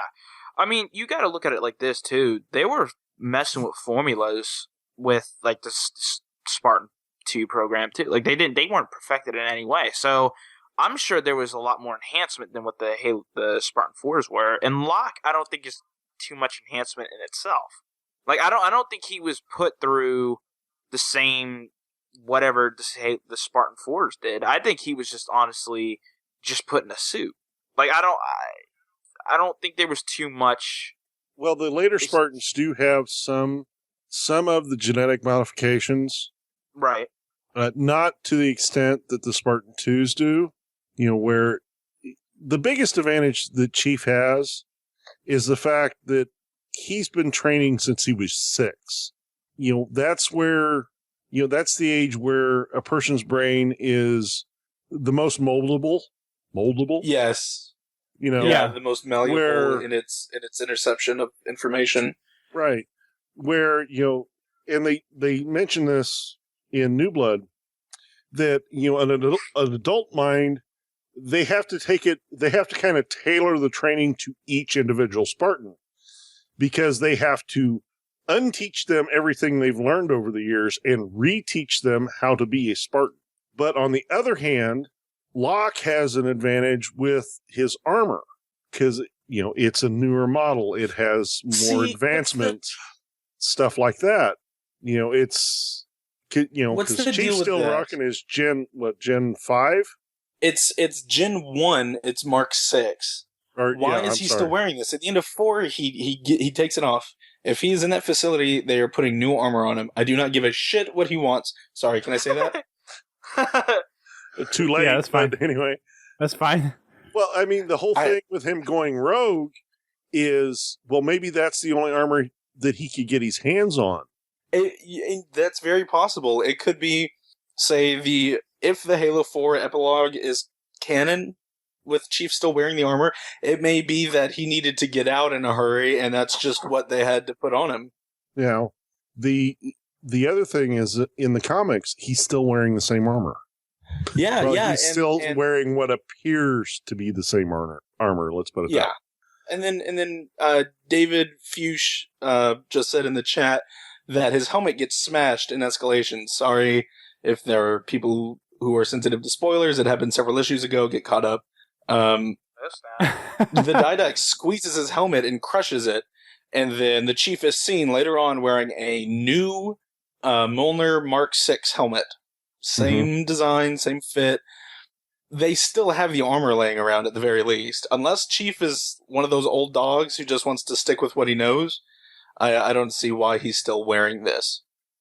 Well, it's also possible, and they address this in the Kilo 5 trilogy, that Naomi still, her armor was, Mark 7? Or no, it was Mark 6. She has Mark 7. Mark 7, but it is equipped with, nanobots that can upgrade the armor when it's at rest? Yeah, see, the Mark 7 is, but the whole... Frank O'Connor made the joke that it was nanobots on NeoGAF. It was a joke. And people have taken it to be that was canon. And I mean, whatever, you can believe what you want to believe until they say whether it is or not. Well, actually, in the books, they do make reference to that. Yeah, and they do, at the very least, For the Mark Naomi's 7. armor. I don't know about Chief's. Yeah, in the Mark 7. In Naomi's Gen 1 Mark 7 armor, she has the nanobots that can repair her armor. Okay, fine, that's canon. But Mark 6 was built in 2552. It does not have micro nanobots on it. So, sorry, that's how that is. But they also made the comment that her Gen 7, or her Mark 7 suit, looked like the Mark 5 or Mark 6. You're right, they did. I don't know. So it's possible that the armor that Chief is wearing is truly the Mark 7 or newer, but it still looks like the Mark 6. That's true, because in all the marketing stuff that we've seen, his chest isn't damaged like it was. Mm-hmm. So that is very possible that the Mark 7 is a carbon copy plus upgrades. It's like going from the 2009 Chevy Chrysler, sorry, not Chevy Chrysler, Chrysler 300 to the 200, Jesus, I can't talk, to the 2010 Chrysler 300. The body style is the same, but the upgrades are different. Mm-hmm. Yeah, we had some interesting cyborg chats going on in the Twitch chat too, talking about how, like, during the Spartan training, during the war games, like, some of the Spartans chose the Mark 5 and Mark 6 armors due to the legacy and the simplicity of the armor. Mm-hmm. And I think another thing too is that because of how the armor was back when the Spartan program was out there, they tried to make it as light but also durable as possible. But when you look at the Spartan 3s, they made it a lot more ultralight because at that point the Spartans were more disposable, so they weren't spending as much on those kind of armors. And then I'm not sure where it really falls with the Spartan 4 armor that they could choose.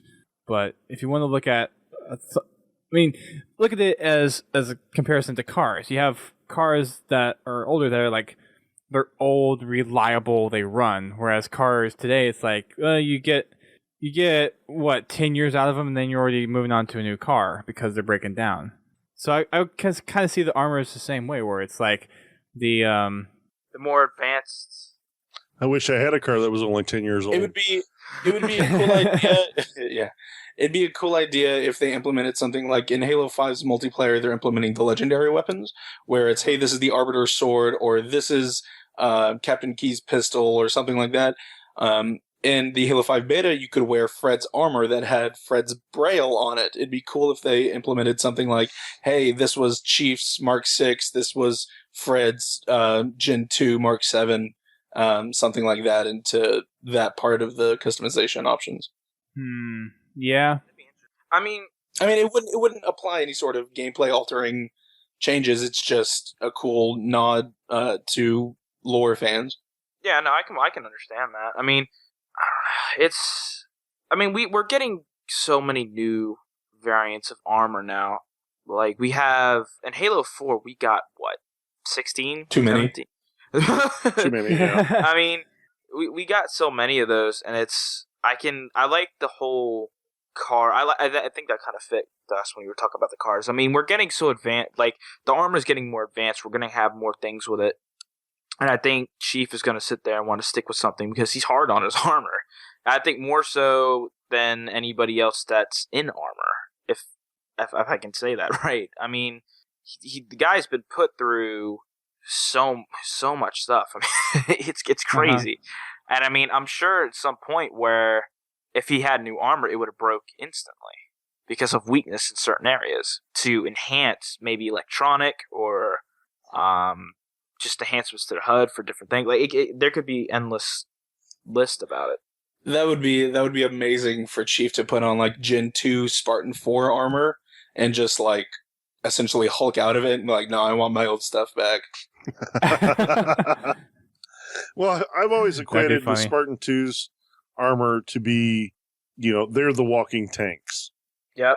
They can take a lot of abuse and still keep pushing. Where the Spartan 3's, their armor was built more to be stealthy. So, they're the light, fast, they can cloak armor. It's like going from a Hummer H3 to a Prius 3. Well, actually, it's more like going from an H1, the original Hummer, which there is only one Hummer, to a Prius. That That's quite the comparison. And then, with the Spartan 4s, well, they figured out that the light and fast, where it is beneficial, it's not something they want to clad all their Spartans in. Maybe select teams, and then they come back up to where they have an armor system that is more universal. It's tougher, not as tough as the Spartan 2s, but gives them, better agility, but is also will take more punishment than the spy armor that the Spartan 3s used. Yeah.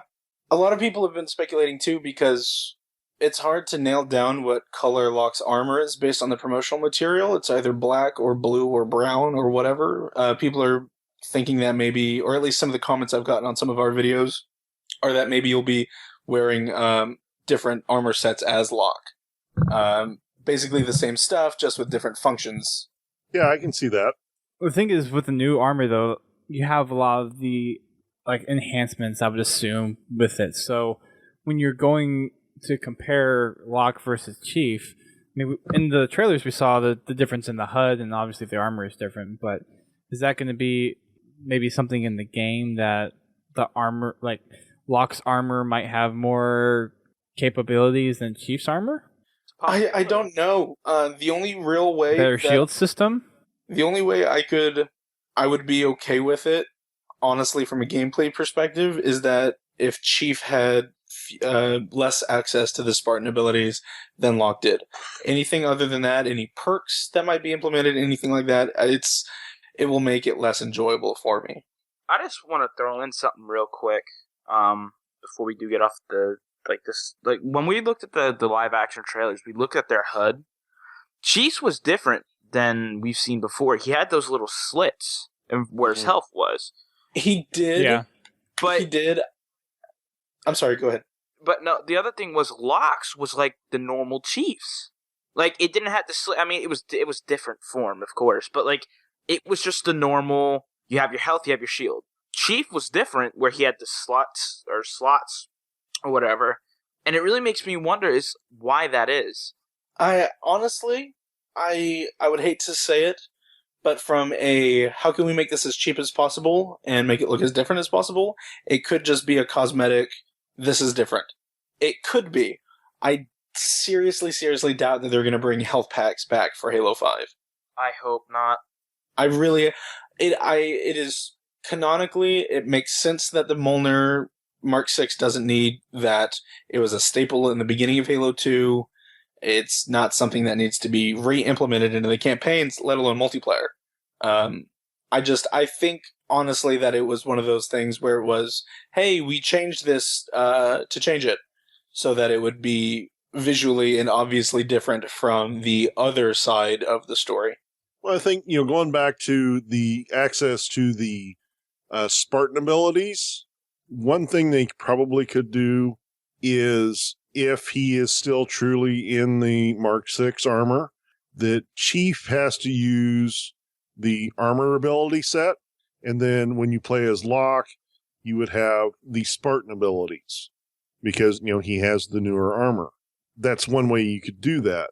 And, it would still make sense in the lore perspective, because, when you're in multiplayer, you're going to be playing as a Spartan 4, you're not going to be playing as Chief. It would. I don't think 343 would want to confuse some less hardcore fans with having a different playstyle from campaign to multiplayer. I think they're going to keep it as simple as they possibly can within a Halo game. Well, I'm sure they probably will, but it's just, because of the difference, because the difference we see in the HUDs, I could see where the armor could operate differently. Oh yeah, no, and if that is how they decide to take that, that Chief's armor performs differently, it's going to be interesting regardless of how they do it to see in which way they implement that. Mm-hmm. Yeah. Anyway, good stuff. Austin, thank you very much for coming on. I appreciate you jumping on over here, and good luck with the podcast. Yeah, thank you very much. If I could make a quick shout out before y'all kick me off, check us out at Reclaimer Hub on Twitter, and watch our YouTube channel, and check out our podcast. It's on iTunes now. Cool. So, alrighty. Thank you guys for having me. Y'all are awesome. Thank you for coming. See you at RTX. All right, see you there. See you there. For sure, man. All right, next person that we're going to get on for this is going to be, I think, Tyboy, over from Rectified Gaming. So we're going to get him in here real quick.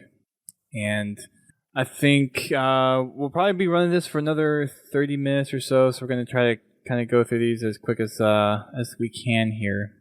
But I think one of the things that just kind of looking through everything that we've talked about tonight is just seeing how many different ideas people are coming up with. And that's one of the reasons why I kind of wanted to experiment with the idea of an open mic, because there's just a lot of things that could be construed in different ways. I mean, we've already talked about just between us, I think, talking in our staff chat after the trailers came out, just the different ideas of what stuff meant. And it's really cool to just kind of talk and ponder all that kind of stuff. So I mean, it opens up for so much speculation that can make even more ideas make sense too, as we can, like Receptor just did with us.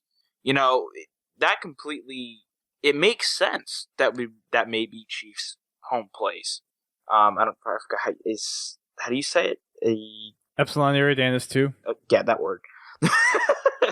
But no, I mean, it's just crazy. I mean, it's not even in just talking with a staff chat and just with everyone talking in general. It's like the conversations going on Twitter were just absolutely wild. I mean, you had everybody talking about it. I mean, people I didn't even know that played Halo were talking about it, which just blew my mind. I know, it's one of those crazy things. And I found it surprising too that Halo 5, I was watching a couple people talking about it, and Halo 5 somehow did not trend on Twitter, which doesn't make any sense because of how big this was. And it was, I mean, even like my people at work knew about the Halo 5 commercials. Yeah. Because they were watching Walking Dead. So I mean, this is huge, and this is the campaign for this is actually pretty cool. This whole Hunt the Truth ARG thing, I think it's being played out really well now. Now, the episode 1 for the Hunt the Truth thing with Benjamin is, I mean, it's a lot of stuff I already knew. So that was one of the things that I think just going to kind of develop over time. And for people that have only played the games, maybe that's going to be stuff that they'll learn if they haven't read the books. But I think in time it's going to come out with some really interesting details of things that we don't particularly know or have read in the Halo universe thus far. But Tyboy is in here, so welcome to the podcast. What is up? Hey, hello. Thanks for having me on here. Yeah, so give us a little background of who you are, and then shoot away with your questions and or comments about the Hunt the Truth stuff. All right, so I am Tyboy17, known as TyboyN17 on Twitter. Some of you may know me as the guy who makes these random Wonka pictures of 343 members. And I also own a gaming community called Rectified Gaming. So very cool. I want to comment on something that I just noticed today when I was playing the Halo 4 campaign. I've always noticed it. We've always seen it, but I don't know if anyone really has an answer to it. I was playing the last mission of Halo 4. In one of the cutscenes, they go into that city. You guys know what I'm talking about? The city, you said? Yeah, there's this city area that's like ODST kind of style looking area. You're talking about where they're the skipping cutscene? up the dust off the ground, right? The people. Yeah. New Alexandria. Oh, all right. Okay. That's the place. Oh, okay. All right. I just wanted to make sure about that. I just want to know who this Benjamin guy is and where is he coming from and why is he showing up now to the story? Yeah, that's a good question, and it's one that we've actually seen him before once in one of the previous comics, and he was actually there in New Mombasa when the Covenant hit. There was actually a Halo Wiki article that I pulled up on it because I wanted to, when this first came out last week with the whole announcement of the Hunt the Truth ARG, I wanted to find out who this guy was. So let me see if I can pull it up again real quick. But we have heard him before, or heard of him before, but it was in passing, very much in passing. So we don't know much about who he is, other than that he's a war journalist and a photographer. And in his own personal bio, he basically says that he's used to like changing up with the way data is presented to the public from the eyes of Oni.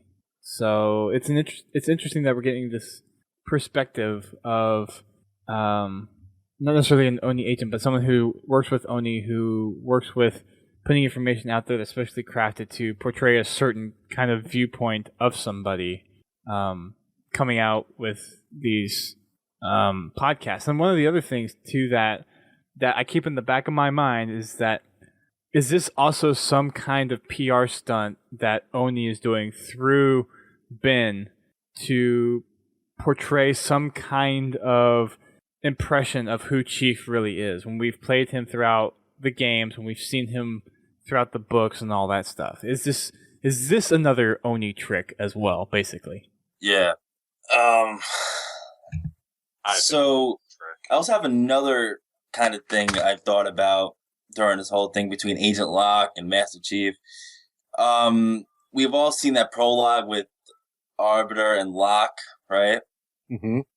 I wonder where Arbiter fits into the story now between these two guys. Like, I don't know. I wonder what he's going to be doing in this campaign with them or something. Like, whose side is he really on? So one of the things that I think that is yet to be seen, because this mainly seems to be, at least this is my perspective on it, this mainly seems to be something between Oni and the UNSC and Chief. As far as what we're going to see through the Covenant involvement, I don't think we have really been given that yet, and I think at this point it's not going to be as important. I think it'll be significant, just not as important right now.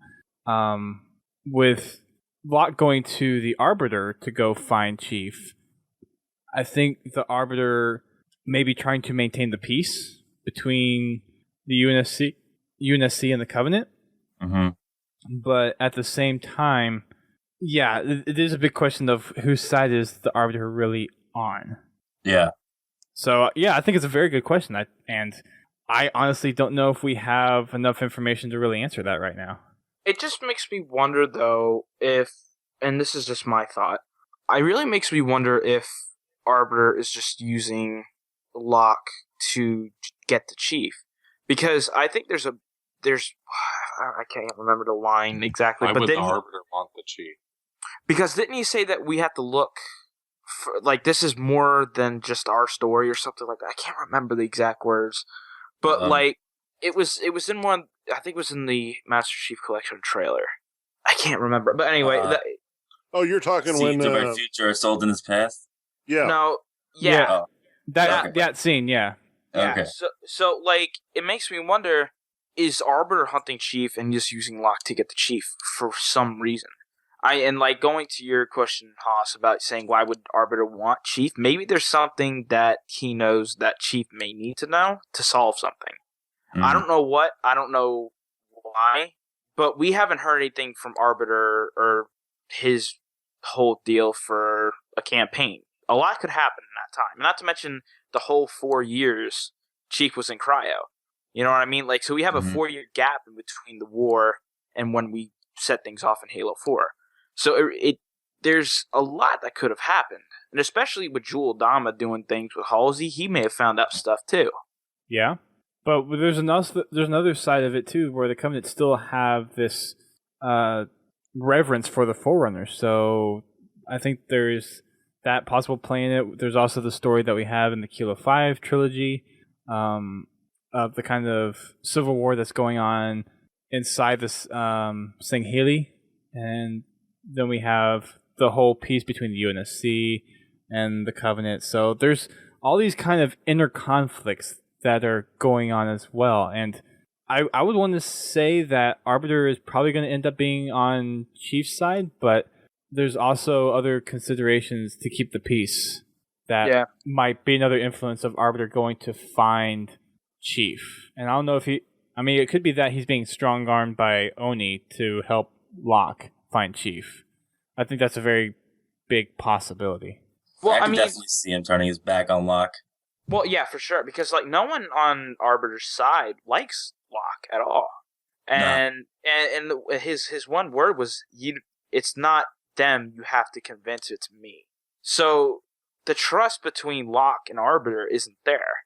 So that could ultimately be Locke's fate when Locke may find, or when, if it is the case, when Locke finds Chief. You know, for some reason, Chief may want to, or Locke may want to take Chief out. Arbiter may want to step him away and say, listen, you need to relook at things.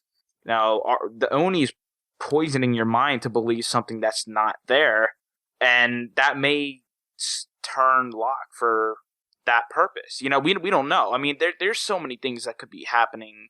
There's so many possibilities. Well, and that's one of the reasons why I think these two videos specifically aren't necessarily what's going to happen in the game, but they're thought provokers. They're meant to get you thinking what's actually going to happen. I don't think either one of these two scenes is going to be something that is happening in the game. Because take the live action for Halo 3, the Starry Night one. There's no place in the game that we saw that happen. That was more of a hype up, and it did introduce like the bubble shield. I mean, that was pretty cool. But these two videos don't have to necessarily be something that's going to happen in the game, but it could be more of this is something to get you thinking. What if? What if everything that you've done in the past 4 games was for an alternate, right? Yeah. Was for an ulterior motive. It's that what if. Yeah. It's that nagging in the back of your head. It's like, now that I've seen all this, what's actually going on? What's meant to be? It just drives that question further. To be honest, I believe Chief's side more than Locke's. Like, but the thing is, though, we don't know Locke's side. We don't know Chief's side. Yeah. We don't know what's going on. Like, we don't know.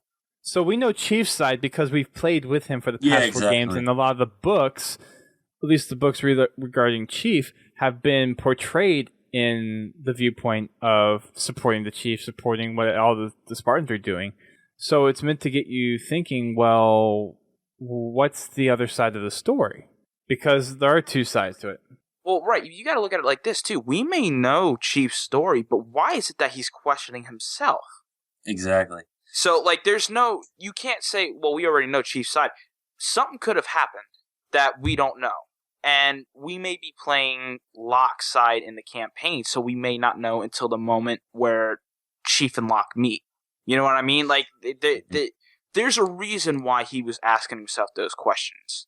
I don't think that was just something to sit there and get the hype going. I don't think that was just there for the sake of being there. Something is going on, and Chief did something to make him to where he's rethinking everything that he's done. So there's another side that we don't know yet. We know everything that we know from Halos 1 to 4 in the books. Sure, yeah. But we don't know anything that's happened now or the future. And that's the reason why there's 2 sides to the story. Actually, you guys just sparked a memory. In the cutscene with the librarian in Halo 4, she makes the comment how she's guided humanity, throughout the centuries, even making reference to Chief's combat skin and his ancilla Cortana. So maybe her hand has been guiding the human population in a certain direction for all these centuries. Well, I mean, that's... And Chief gets a peek at that and says, now, wait a minute. I was thinking I was doing this of my own accord, but you have been, you've been gently steering us to this, for our entire existence. Well, I think the librarian, I think she made Chief and Cortana. Like, it was the ultimate plan for them to happen. And I think Chief was made to happen for a particular reason. Going back to, like, it's going to a destiny thing, or, like, it is Chief's destiny to do these different things because the librarian made...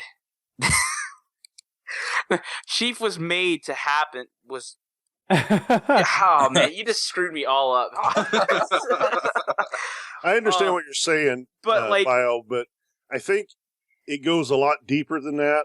I think the librarian has been slowly coaxing the entire human population, and in certain cases nudging certain people like Catherine Halsey to develop the Spartan program. But, it's not only just that one specific thing. I think that the it has been,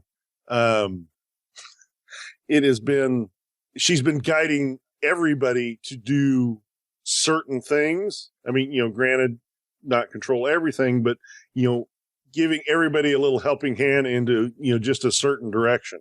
Right. Like preparing them to take over the mantle. Right. Something like that. Yeah. So, I mean, I think there's more of a purpose for Chief than he thinks. I think there's, like I said before, he was made for a reason.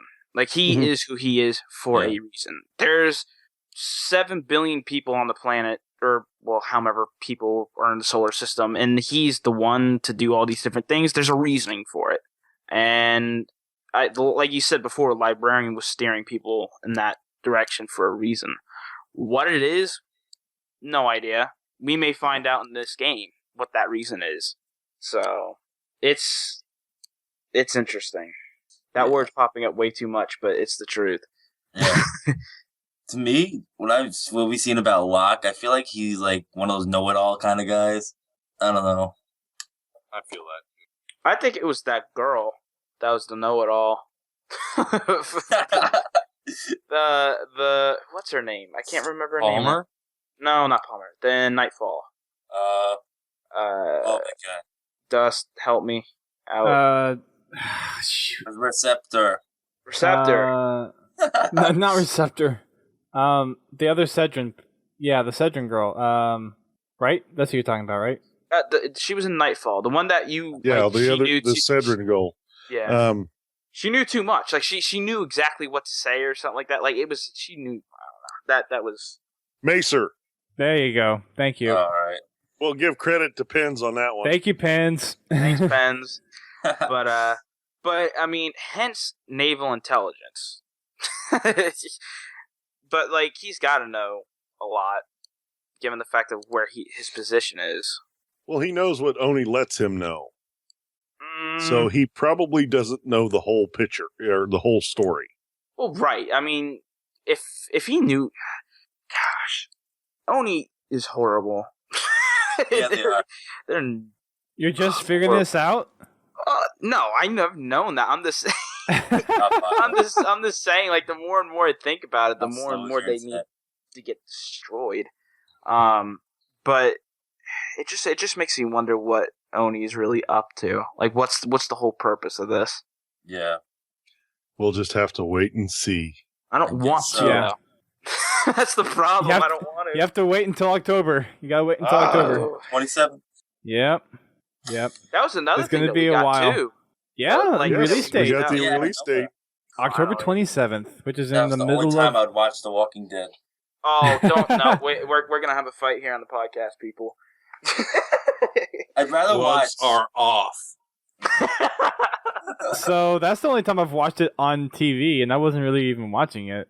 Me neither. Oh, I only went upstairs to watch the commercial and went back downstairs. I was watching WrestleMania, Walking Dead, and WrestleMania Oh sucks my too. gosh. Whoa. Wrong. Whoa. I'm so Whoa. done. I was playing Halo, so Yes, yeah. Godzilla's the best guy. Everybody likes what they like. No one's wrong. Yeah. Okay. It's only fun when you watch hockey and play Halo, so. So, if you guys Hockey's click horrible. the link that Laird just shared in the chat, calls out something pretty interesting. Okay. Where Master Chief does not show up on Locke's HUD, but Locke shows up on Master Chief's HUD on his That's motion another tracker. thing that I seen. What that do you I was mean? like- Like, it doesn't show the. Just click the link. That's like, it doesn't show him like there, like the outlining. Like, There's a yellow dot for yeah, Locke on Chiefs. yeah, like his radar doesn't pop up either. Huh. I mean, that may be a design flaw too. Because I mean, look at the BR. Like, that may just something that they forgot to add in, maybe, or something. But I don't think really anything. Dude, I think this BR DMR thing, I don't think something like that slips. No, especially like an ad like going on The Walking Dead or something like that. I don't think anything's a mistake in this since they're going pro. So, Yeah, well, it's but- pretty obvious he's carrying a DMR, Well, and what's on the HUD is quite clearly a a BR. battle rifle. Yeah. yeah, but Well, still. I mean, another thing that, like I said, I've given this a lot of thought and just rewatching these trailers over and over again. The only thing that I can come up with is one of these trailers is fake. Definitely. After seeing the both trailers, and this is my opinion. I don't mean to say anything offensive to anybody or anything like that. I think the Chief trailer is real and the Locke trailer is fake. Mm-hmm. Yep. I think that battle rifle put in there was a steer towards that direction to make people wonder. Like, you can't miss that. Like, everybody was talking about that. Why was that in there? So, like, they knew it and they understand that was in there for some reason. I think that was the reason why. I haven't seen anybody say that yet, but I think that's the reason why. Because one of those two trailers. I thought about that. Yeah.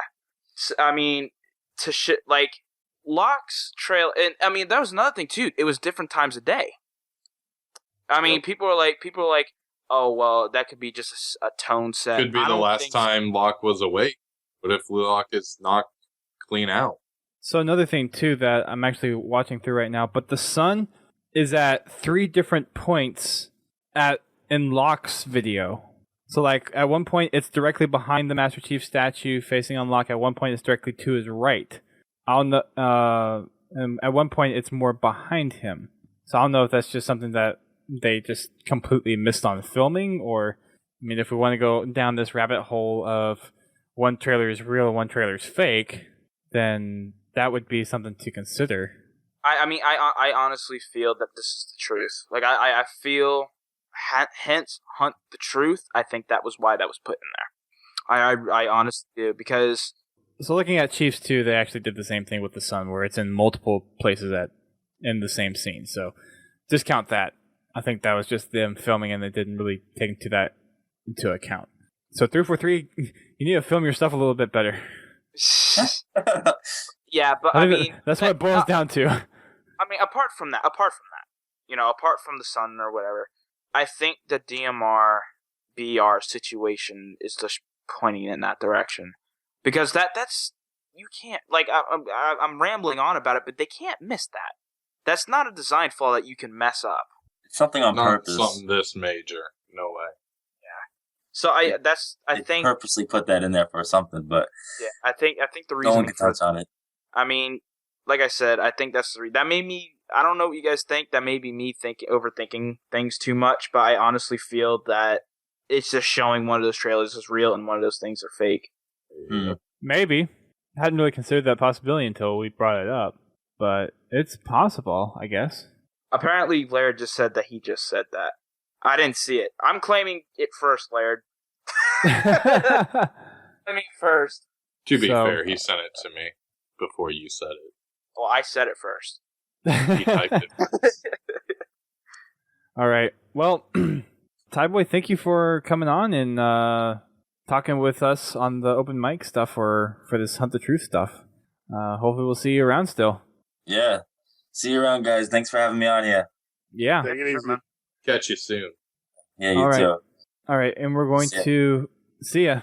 We're going to have, I think, one more person come in, and then I think we're going to call it for the night because we've been going on for a long time. And that's going to be Raikou78. So we'll get him in here in just a second. But I just want to take a moment to thank everybody who has come out and listened to us tonight. We got some good numbers on the show, so really appreciate it. I think we might do another one of these at some point. I kind of like all the discussions that we've been having with everybody and having the different viewpoints. It's been really cool to talk about. So, we'll do one of these again probably in the future. I'm not sure when we do it, but I think this will be a really good thing to try out.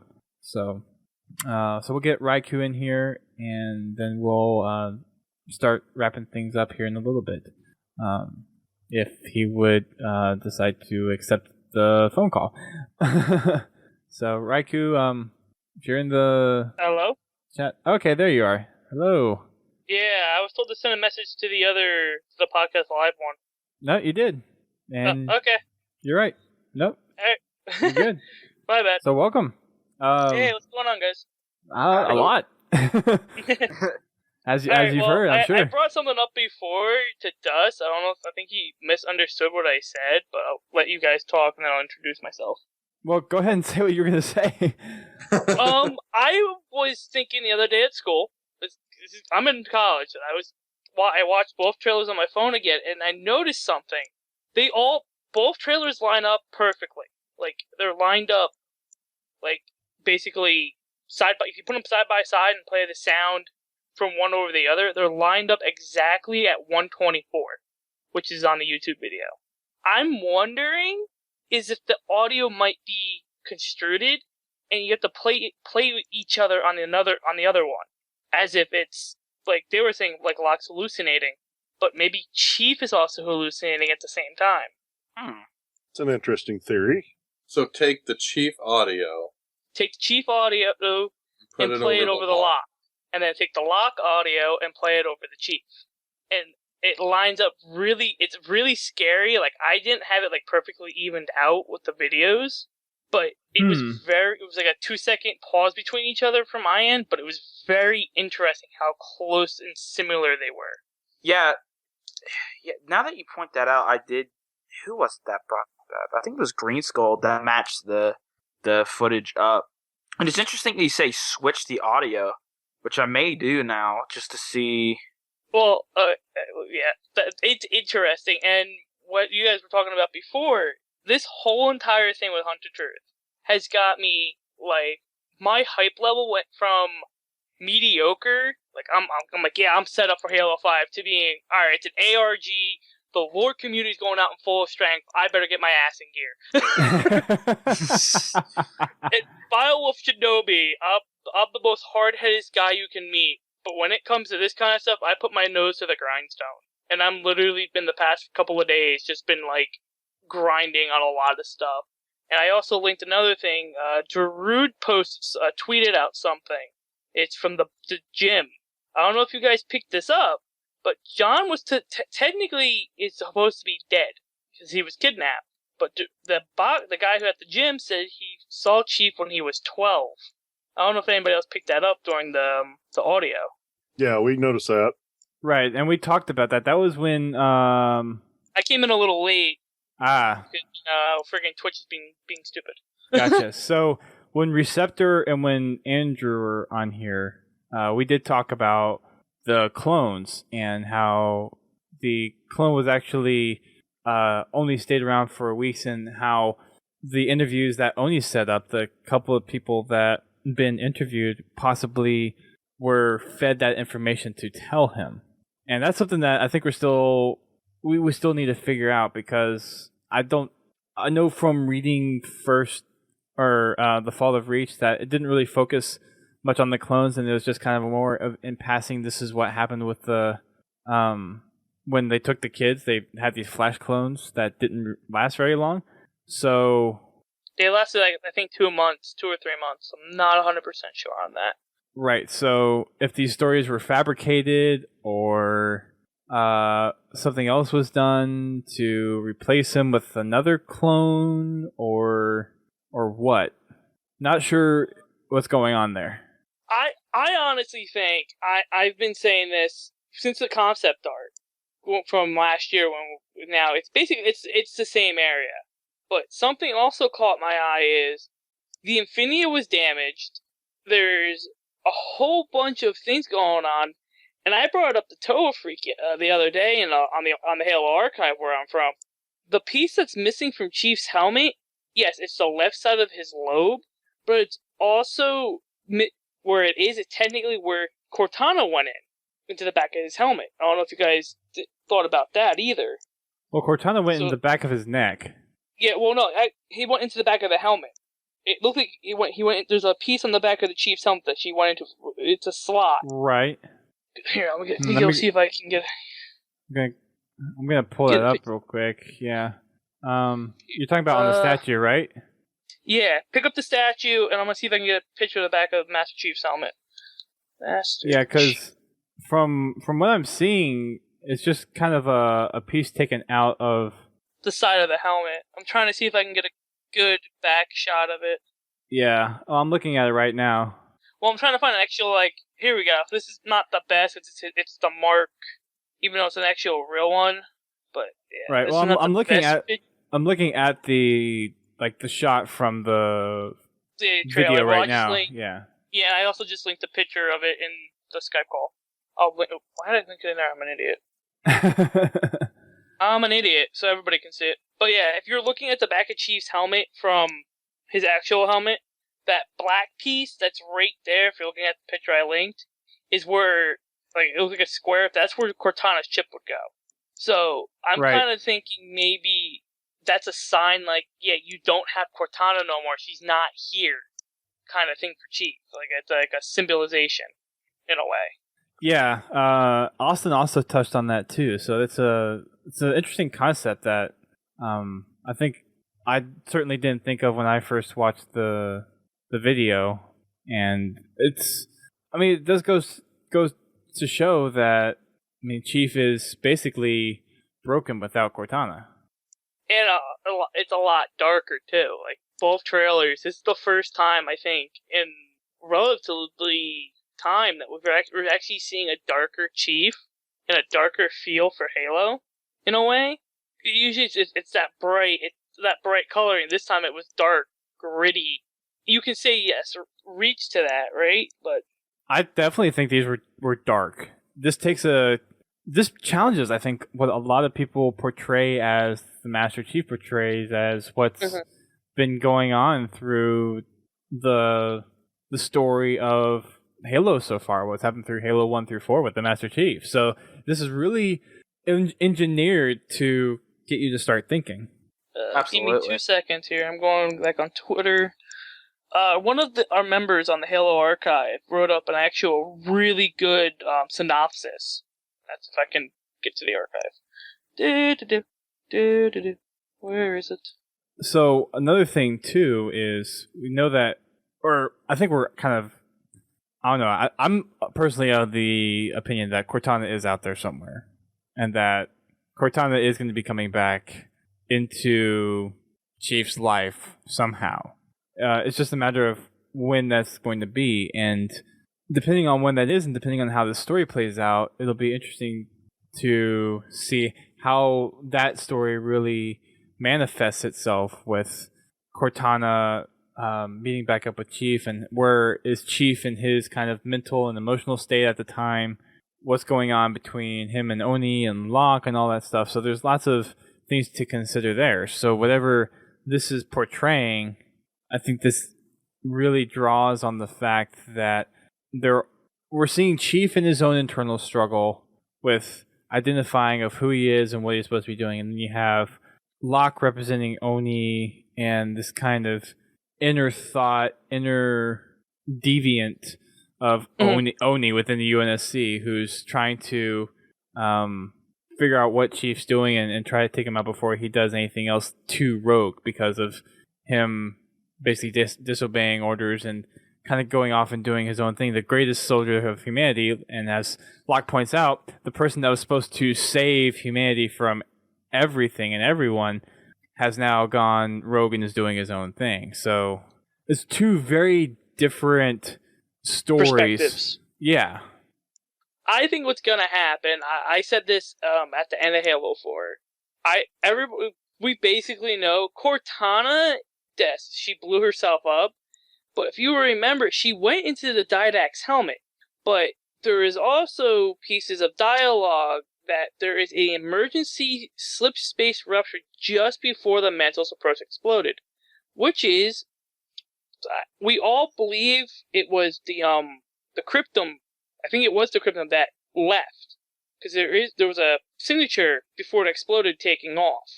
So, and now even after the 72-hour arc and the Didact getting technically obliterated by the Forge, something tells me, and I think, and I've had some discussions with some people, we might see a more artificial but like actual physical version of Cortana if she comes back, but because she is going to have some kind of play in Halo 5. Yeah, I mean, I think Cortana's going to be back, but I don't think the Didact's dead either. He's not dead. He's technically digitized. Yeah. He is technically digitized after the Forge, because the Composer's Forge actually digitized him. So he's basically going to be a very more tough foe than we considered. Well, that's an interesting theory on the Didact, because in the cutscenes, they basically said that with the genetic modifications that he'd gone under, he could not be composed. Brian Reed tweeted out, God, this was a couple months ago now. Didact's not dead. He's alive. He tweeted that out. He's alive. Which Didact? The one that was killed. That was digitized by the Composer Forge. Gotcha. He's not dead. Well, no, wait, but that Didact, he's not composable, is he? He's not composable. Brian Reed, it's very odd how Brian Reed said it, but this was a couple months ago when Reed was still the main writer, because that was his last part of the 72 hour. He's not dead, from what Brian Reed said. He's still going to have a piece inside the series, because this is basically the new enemy, which is going to also include the Flood. It's a big possibility.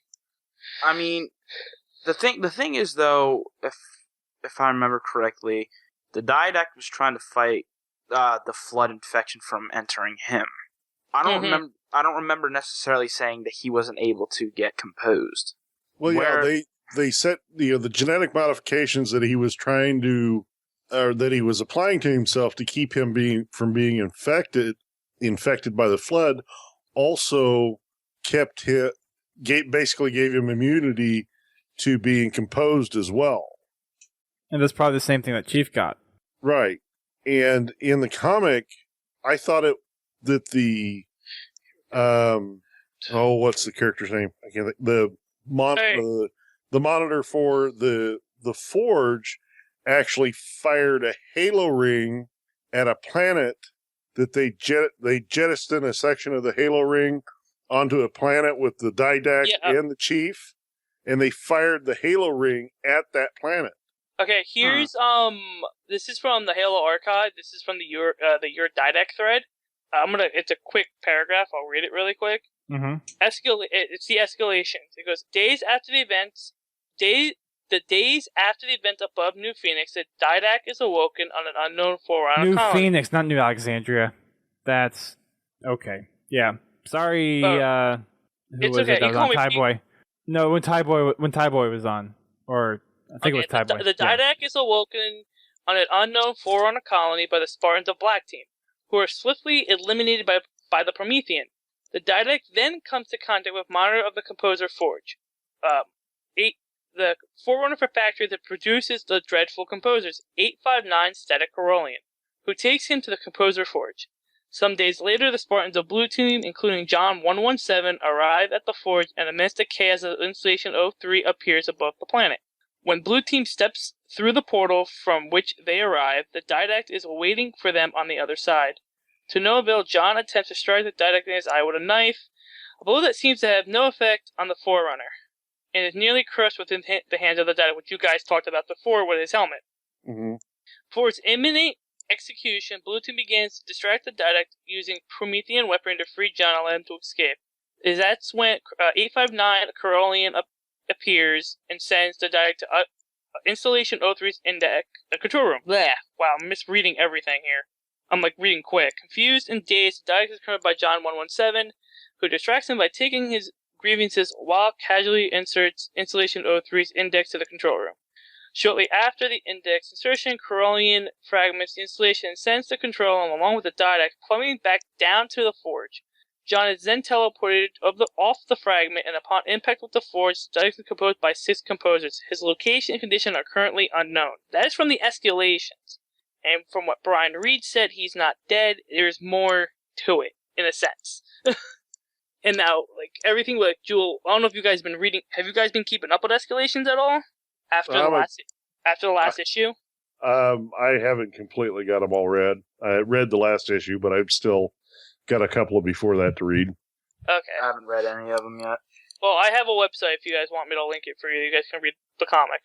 Alright. Yeah. Here you go. I'll link it in the Skype call for you guys. Okay.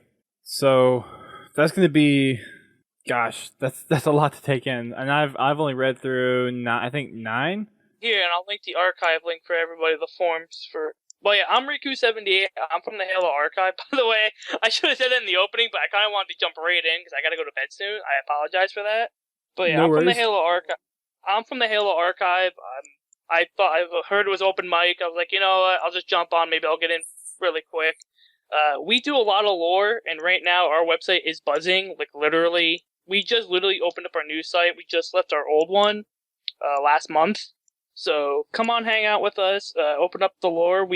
Our community's we're trying to get new members in, and that is my goal right now. I've been asked to go promote the website and bring new members in from like Waypoint and such. So if you guys want to come hang out, maybe catch up on the lore and have actually decent discussions, our site's yours.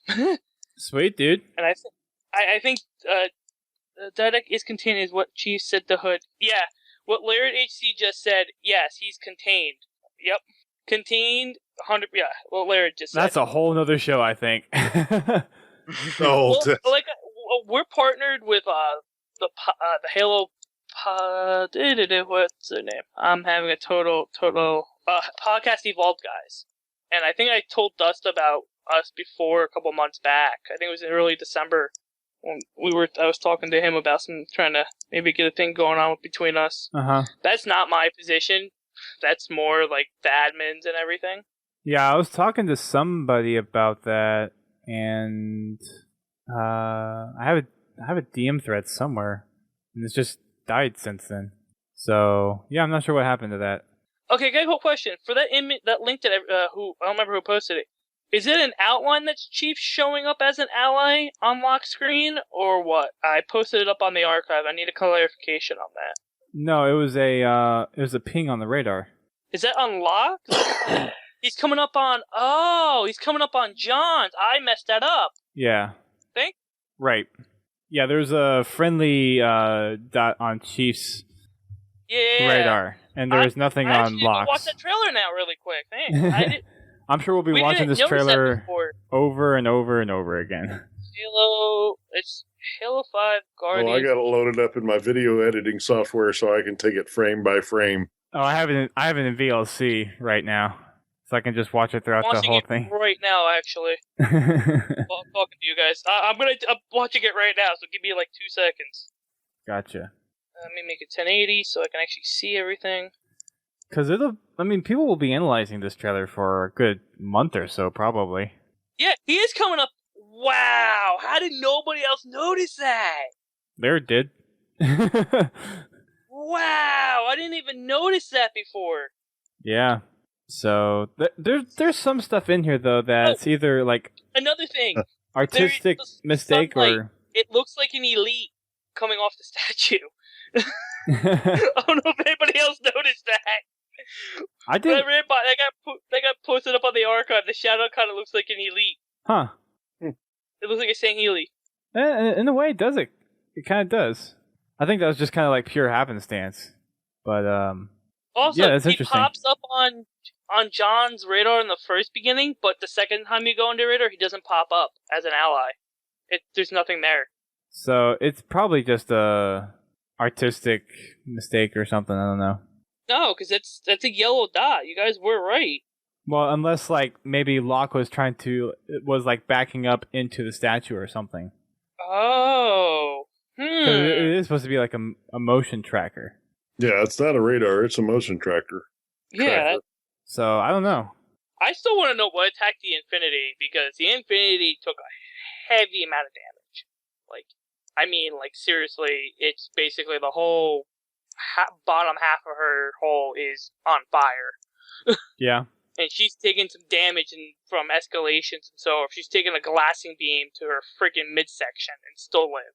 Well, it is the Infinity. That's a mix of UNSC and 400 tech, so it wouldn't be. You should have heard me when I was reading the one issue. I was like literally going.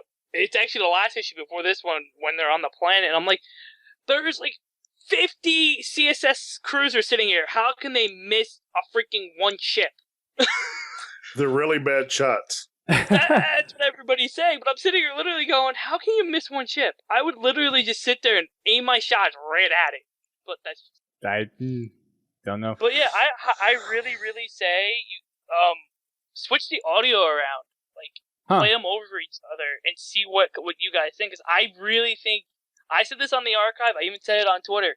I think there's a third person throwing their hat into the ring on this, and I don't know who it is. It might just be a theory. It might be true, but I think there's a third person throwing their hat in on this ring. I think into this equation. Well, I think that third person is the actual outcome of the game. Yep. And if Giraud is going to be a very important person, I'm wondering if maybe it's him, possibly, like trying to say something, but it might not be. It's going to be this Sunday's going to be very interesting with the next audio file. Next podcast will be interesting. Did any of you guys see Pig's Pod or Oreo's message in the chat where he's saying whoever said Locke has a DMR on the HUD and the BR is wrong? He watched it frame by frame, and it is in fact a BR. It's on Locke's. It's on Locke's. Yeah, so Locke it's actually a DMR because if you look at the front of it, it has that DMR, like the iron sight scope on him. I'm gonna watch it right now.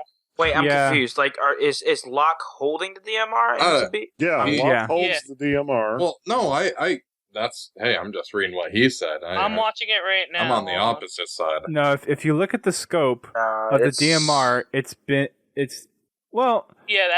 the BR. A DMR. Well, no, because the BR scope in Halo 2 was also a round scope. The BR scope in Halo 4 was square, but I can actually get a picture of it. Give me a minute. Oh, come on. The sun glare is real. The sun glare is friggin' real right now on this friggin' video. Like, I'm gonna gizzo it because it's the only way I can do it. Hopefully it won't look half-assed. It does. I mean, the way the weapon looks, it does look like a DMR. I'm linking it right now. I just linked it. That is a DMR. If you look at it from that Gizzo link. That's the best Gizzo link I can give you guys right now with that. Yeah, it does look like a DMR. No, I totally agree. That is okay, if you guys can go to, if you're watching the trailer right now, the best shot of it is at 23 seconds. Yeah, and it looks like a DMR. It really does. Actually, that's to 24. Go to 24 seconds. It's the best shot of it. Oreo, are you trolling? You trolling? Well, he's saying he's going to take a screenshot, which it looks like the BR.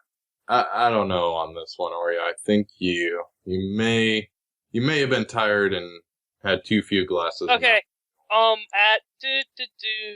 Actually, it might be two different. Okay, at 41 seconds, it looks like a BR. Something's not right here. Okay, at 41 seconds, just before he's dropping it, it looks like that's a DMR. That's a designated marksman rifle. I'll say it doesn't look like it's very much different. Yeah. All right. Also, something else I noticed: he has his Oni logo back on his chest. Yeah. Well, we had that in the image, the teaser image. In the other pictures, he has not had his Oni logo since the original picture. It's been off his chest. It's back. What do you mean? Like his Oni logo? It says Oni. That's on his left chest plate. Yeah. Or his left breastplate. It hasn't been there for a while. It's like, I don't know if the artists haven't just been putting it in. Well, it's in the video all the way through. Yeah, but I'm just saying though, like in the original concept pictures of him, it was there once. But after that, it hasn't been there really. Well, that announcement image, the first one they got out, they had the Oni logo on it. Yeah, but now it was missing for a while. Oh. Hands down, that's a DMR. Yeah, that's a DMR. But I'm also the grenade logo too. Like if you guys count how many grenades he has and how many shots he has, Chief has more as well. I think that's just a stylistic thing. I'm trying to get back to it, so I'm back in his HUD, but I keep on forgetting where it is. But I mean, there's lots of details, and we'll be breaking this down for a long time. So I really highly recommend switching audio. I haven't been able to do it yet. I want to see if they match up 100% perfectly. I could throw it into Premiere right after we're done. Yeah, why don't you do that and see what happens? I will. Yeah, at the BR, he has 3 shots in the BR. He has 12 shots in his pistol, and he has 1 grenade. Chief has 3 grenades left or something. Or 4. And it makes Halo 5. Gotcha. I'm just trying to look at his HUD. Like maybe there's something we're missing in the HUD. All right. Well, we're gonna get. That was Yeah, thank you for coming. We're gonna get Twisted in here real quick, and then we're gonna wrap up. So, but thank you for coming by, Raikou. We look forward to seeing you around a little bit. So yeah, thanks like again for- I highly recommend stopping by the archive and joining us. We have it's very active right now, and I mean very active. This is the most I've seen the active the website in a very. Jameson Locke, one of our members, goes, okay, now Giroud's Twitter is gone. That's strange. He was favored by Xbox official Twitter. All right. I didn't know there even was an official one. So. Yeah, well, remember that it's the Dion's Boxing Club picture I linked. I don't even. This picture. I didn't even see an official Twitter for that. So. Well, Giroud, it was just a picture of Giroud's Twitter. It was he tweeted something out, and then he linked this, and then I'll get out of here so you guys can bring on another guy. Okay. The other guy on. But yeah, what I just linked in the Twitch, that was what he linked. Huh. And Halo follower tweeted it out, but it was tweeted out by Giroud, and it was favorited by @Halo and then @the official Xbox. But I think it's fake just because of how it's set up, like Dion's, like the boxing club with the king, the line. It looks very photoshopped to me, but that might just because of how the lettering look, because it's on a white card. It looks like it could be real, but What do you got to say, Haas? Say it. What do you mean? Oh, What? he has something to say. He said that in the Twitch chat. Oh, no, Twisted. Oh, yeah, we're trying to get him in here. okay. You guys can bring him on with me in here. I don't care. Well, we're doing this like one at a time, so. Oh, all right. Yeah. All right, thanks, guys. Well, thank you for coming. Thanks for having me on, and I'll make sure I pop on again. You guys have an open mic, and I'm always by. You know my Twitter. You know where I'm at. If you ever want to bring me on as a guest. Cool, dude. Thanks for dropping by. Yep. Talk to you guys later. Have a good night. I'm heading off to bed. All right. Good night. Good night. Yeah. So yeah, we're gonna get one final person, then we're shutting this down because we've been going on for so long. 3 hours. I know. Godzilla's like, what am I doing here? What am I doing here? 4 o'clock is getting so close. It's only midnight here, so it's only 11 your time. Oh wait, you have to be up at. Oh my gosh, I am so sorry, dude. Yeah. I'm so sorry. I am so sorry. Committed to the cause, this Godzilla is. No kidding, dude. You're like. I shall be zombie tomorrow at work. AKA, he still won't talk to us. I would talk to you if you'd have a conversation when I ain't got 3 customers standing in front of me. And then it takes me another 20 minutes to catch up with the conversation. Thrown down. Ouch. Gloves are off. So we're gonna get one last person in here, and then we'll wrap this up. And he just disappeared. Dang it. He's a ghost. Well, let me hang on. This is the joys of Skype. Oh, modern day technology. The joys of doing a call-in show. Yeah, well, I mean, it's a good experiment, and I think it has mostly turned out well. So, I just want to see Biowolf's face. That would complete the night. Why do you want to see my face? That's Oh, what no. I just love seeing your smile. Your rosy. okay. He needs more inventory for his tweets. That's not true. That's not true at all by any means. So, yeah. But yeah, it's going to be. I think this would be good to try again at some other point. For sure. E3. That might be a little difficult. I don't know what the internet would be like there. So, all right, I'm having problems actually getting him in here.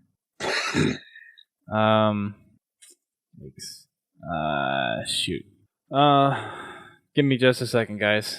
I am trying to get this working. Can you join? Again, this is the whole live podcast thing. It is going to be a pain to edit. What? You're gonna have a hard time? Yeah. with 3 hours plus. Yeah. Be a man. You got this. And There we go. And Okay. Oh, there he is. There we Here he go. comes. Them eyes. No kidding. To Photoshops. Yo. To epic Photoshops. It's ringing for him. If he's on Xbox, it may conflict with things. Oh no, there he goes. Here we go, guys. Hey. Hey! Yeah. What's up? Hello, Mr. Twisted. I heard somebody wants to wrap up the show. That is very we true. brought you in to do it. That is very true. So you want to pick me up, or is the show too professional like that? I promise not to say any Careful. His palms are sweaty. He's weak. Spaghetti. There's vomit on his spaghetti man. already. Mom's spaghetti. Spaghetti, but on the surface he looks calm and ready to drop spaghetti, but he keeps forgetting what he's spaghetti. Love you, Ty boy. You know, oh man. Oh, man. Boy. Man, I love your guys' show, man. Well, thank you. 100% fantastic. That was pretty awesome. Just I gotta have to lighten it up, right? Yeah. I think you Now did you have a lot to live up to. it was a unique introduction. I just may give you the code for the night, the $10 code, just for Oh, that man. for that intro.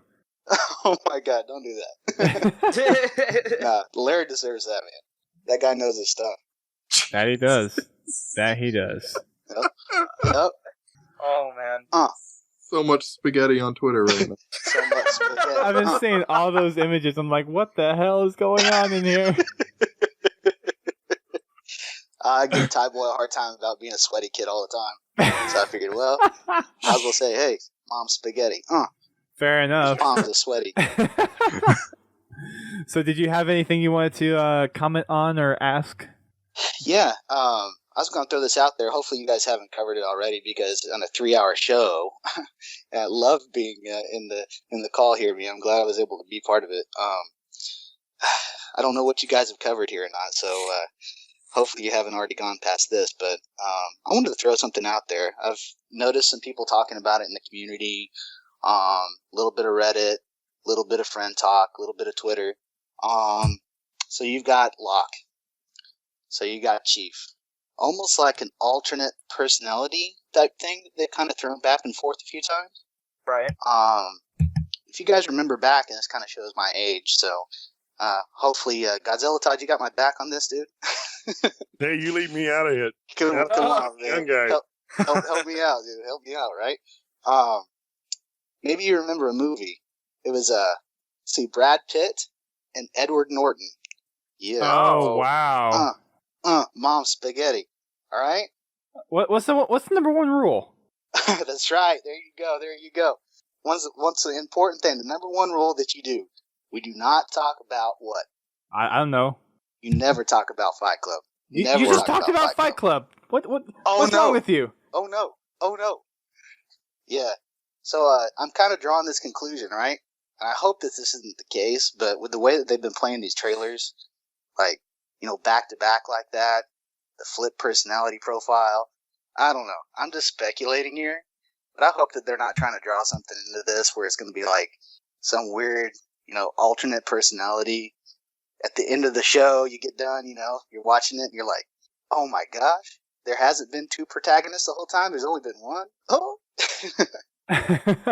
Well, I mean, they could do a lot with Locke in here, and I personally am not a huge fan of this character right now, as I'm sure you've heard from past podcasts, but there's lots of stuff they could do with. I mean, there's so many characters in Halo now, it's hard to keep track of, and I honestly thought they had something going on with Thorn and Spartan Ops, just with how they were kind of showing him, kind of highlighting what he was doing, and then you had Halsey kind of take a liking to him.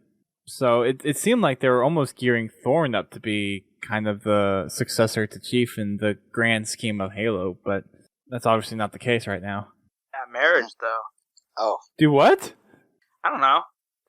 What we talked about last podcast, the whole wedding deal and all that stuff. Yeah. Lasky and Palmer, yeah. Yeah, there you go. That's just strange. I Ask hope they Brent. don't kill Thorn There's off been- like they did Rookie.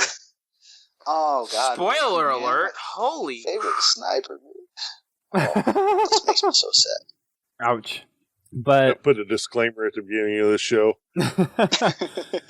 caution, this goes on Take for a a- long time. And Long show, lots of spoilers. Yeah. You've been warned. Yeah, that's true. yeah, I might put something in the description that's like spoiler. I think anybody that listens to this show, they ought to be prepared for it. So hopefully, if they're in 3 hours into it, they've already fully expunged any ideas that they had about the lore. So Well, we are trying to get hopefully so. we're trying to get more lore centric. So we know a lot of people were asking about that. So this is kind of our first real dive into lore in a while. It's good. Yeah, Feels good.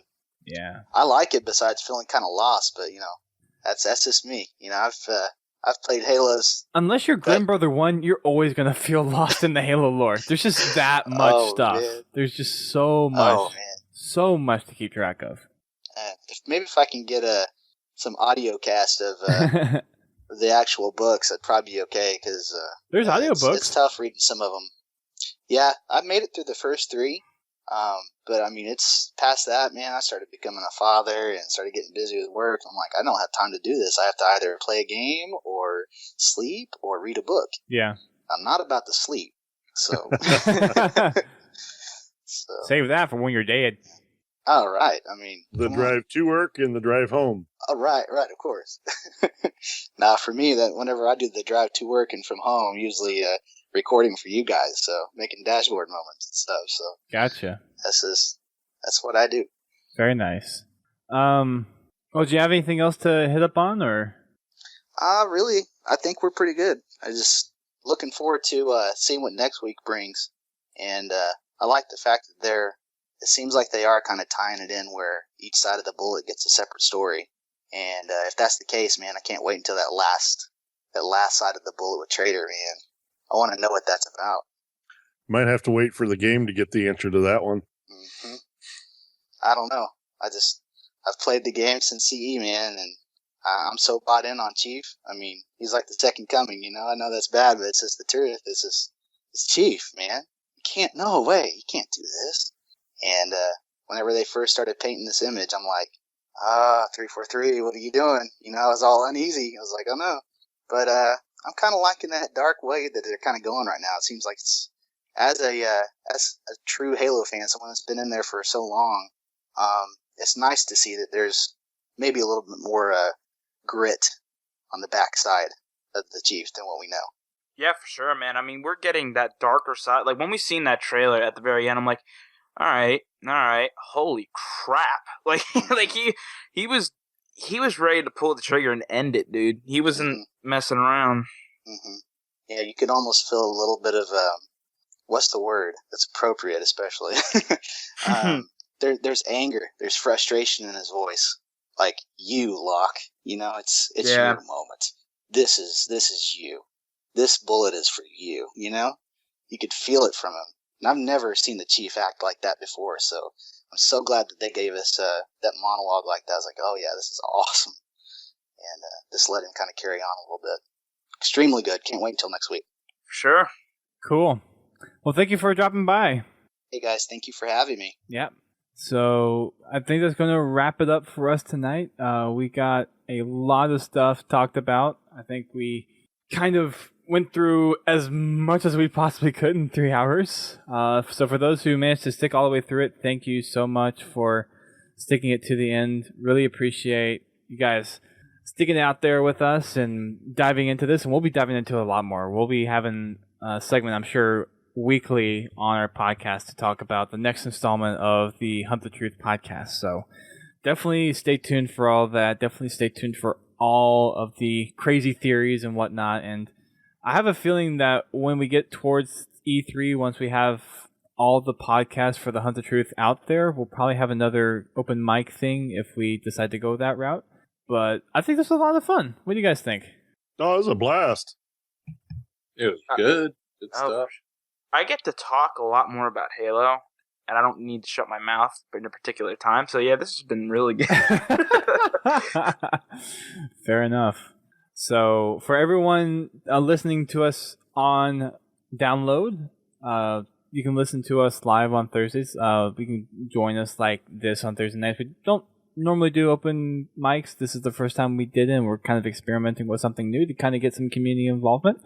So just drop on by the chat. We'd love to have you guys participate in the chats that go on, and that's on Thursday nights usually. Tonight's a little bit different because of how big this info analysis really was, and we wanted to kind of get everyone's opinion, so we have a special podcast for that. But we are going to be doing a normal cast on Thursday this week at 8:30 p.m. where we're going to be having the Sins of the Prophets guys on. That's a mod for Sins of the Solar Empire, and it has some really, really promising videos out there and some really cool stuff. So we're going to have them on to talk about what they've been doing with their mod and where the project is going. So that should be really cool. We're also doing another interview with ESL, and that's going to be offline, so you'll actually hear that in a couple of weeks. That's something that we're really excited for. We're going to hopefully get some more details about HCS Season 2, which 343 actually released some information earlier on that today. Lots of good stuff. There's going to be over $250,000 worth of prizes offered for Season 2, which is a lot of money. Lots of prizes. That cheddar. It's crazy, dude. So there's that, and we're going to be discussing a bunch of other things coming up here, not in the too distant future also. So stay tuned to Podtacular, stay tuned to the podcast, and we'll try to keep you up to date with all the stuff and try to keep all the community stuff going as well. There's just a lot of stuff going on with Halo, so if we don't get to something, don't worry, we'll probably get to it in a week or two's time, depending on what it is and how big it is. It's just there's so much stuff going on right now for Halo 5. In Master Chief Collection news, because we hardly talk about that anymore, there's Team Doubles now. The Team Doubles playlist is live, so if you were waiting for that, you can go do that now. Yeah. I'm not usually a Team Doubles person. I like my team objectives better, but that's just me. Big team for me. Yeah. Another quick announcement is our next installment of Achieving Halo has been posted. So the Truth and Reconciliation run, done by yours truly, Godzilla Todd, is up for your viewing pleasure, and he helps you run through getting, 9 achievements on Truth and Reconciliation? That sounds about right. Yeah, so... I honestly forgot how many there were. So check that out. It's over on our YouTube channel, and we're also thinking about doing a couple of other things as well. One of the other things we have started was a screenshot highlight for the week. So the lovely Receptor 17 has sent us plenty of screenshots, and we highlighted 10 of his screenshots for the week. So we're going to be doing that on a weekly basis. And if you have your own screenshots that you would like to have featured, then you can send them to us via either submission, whether it be through the website using the submit button or directly through email, or if you want to share it via Facebook, Twitter, or some other social media platform or on the forums, then that's perfectly fine too. Any way you want to get them to us and we can see them and review them, we'd be happy to look through them. And we'll also be doing a video montage of the screenshots possibly. It was an idea pitched by one of the other community members, so we might be doing that as well. Probably won't be often as a week. Maybe do something more like bi-weekly or monthly, but we would definitely be interested in doing something like that, getting some more video content out for you guys. So if there is some kind of content you would like to see, given that 3 of us work regular jobs and then another one of us actually does work, and we all work at some degree, just kind of keep that in mind when you're thinking of ideas. But we would love to hear any ideas that you guys have and what you think you would like to see from us. So just drop that by us, whether it be Twitter, Facebook, or on the forums. And finally, to wrap things up, we would like to give a shout out to our podcast network, the podcast.com. That is THEPODCAST.com. And you can find gaming podcasts over there with the likes of Guardian Radio, Critscast, Work in Progress, How to Murder Time, and the recently added The Learning Cliff, which is an EVE Online podcast. So highly recommend you guys go check them out if you're looking for some other gaming podcasts or just looking for something to fill your time with, something to fill your ear holes while you are at work or while you're driving. most of the podcasts on the network, or in fact all of these podcasts on the network, are very good quality. They're very well done, and I've listened to most of them except for the latest Learning Cliff because they're just new, so I haven't listened to them yet. But check them out; they're really great. And that's going to be it for this week. Until next time, keep on fragging mysterious truths. There you go.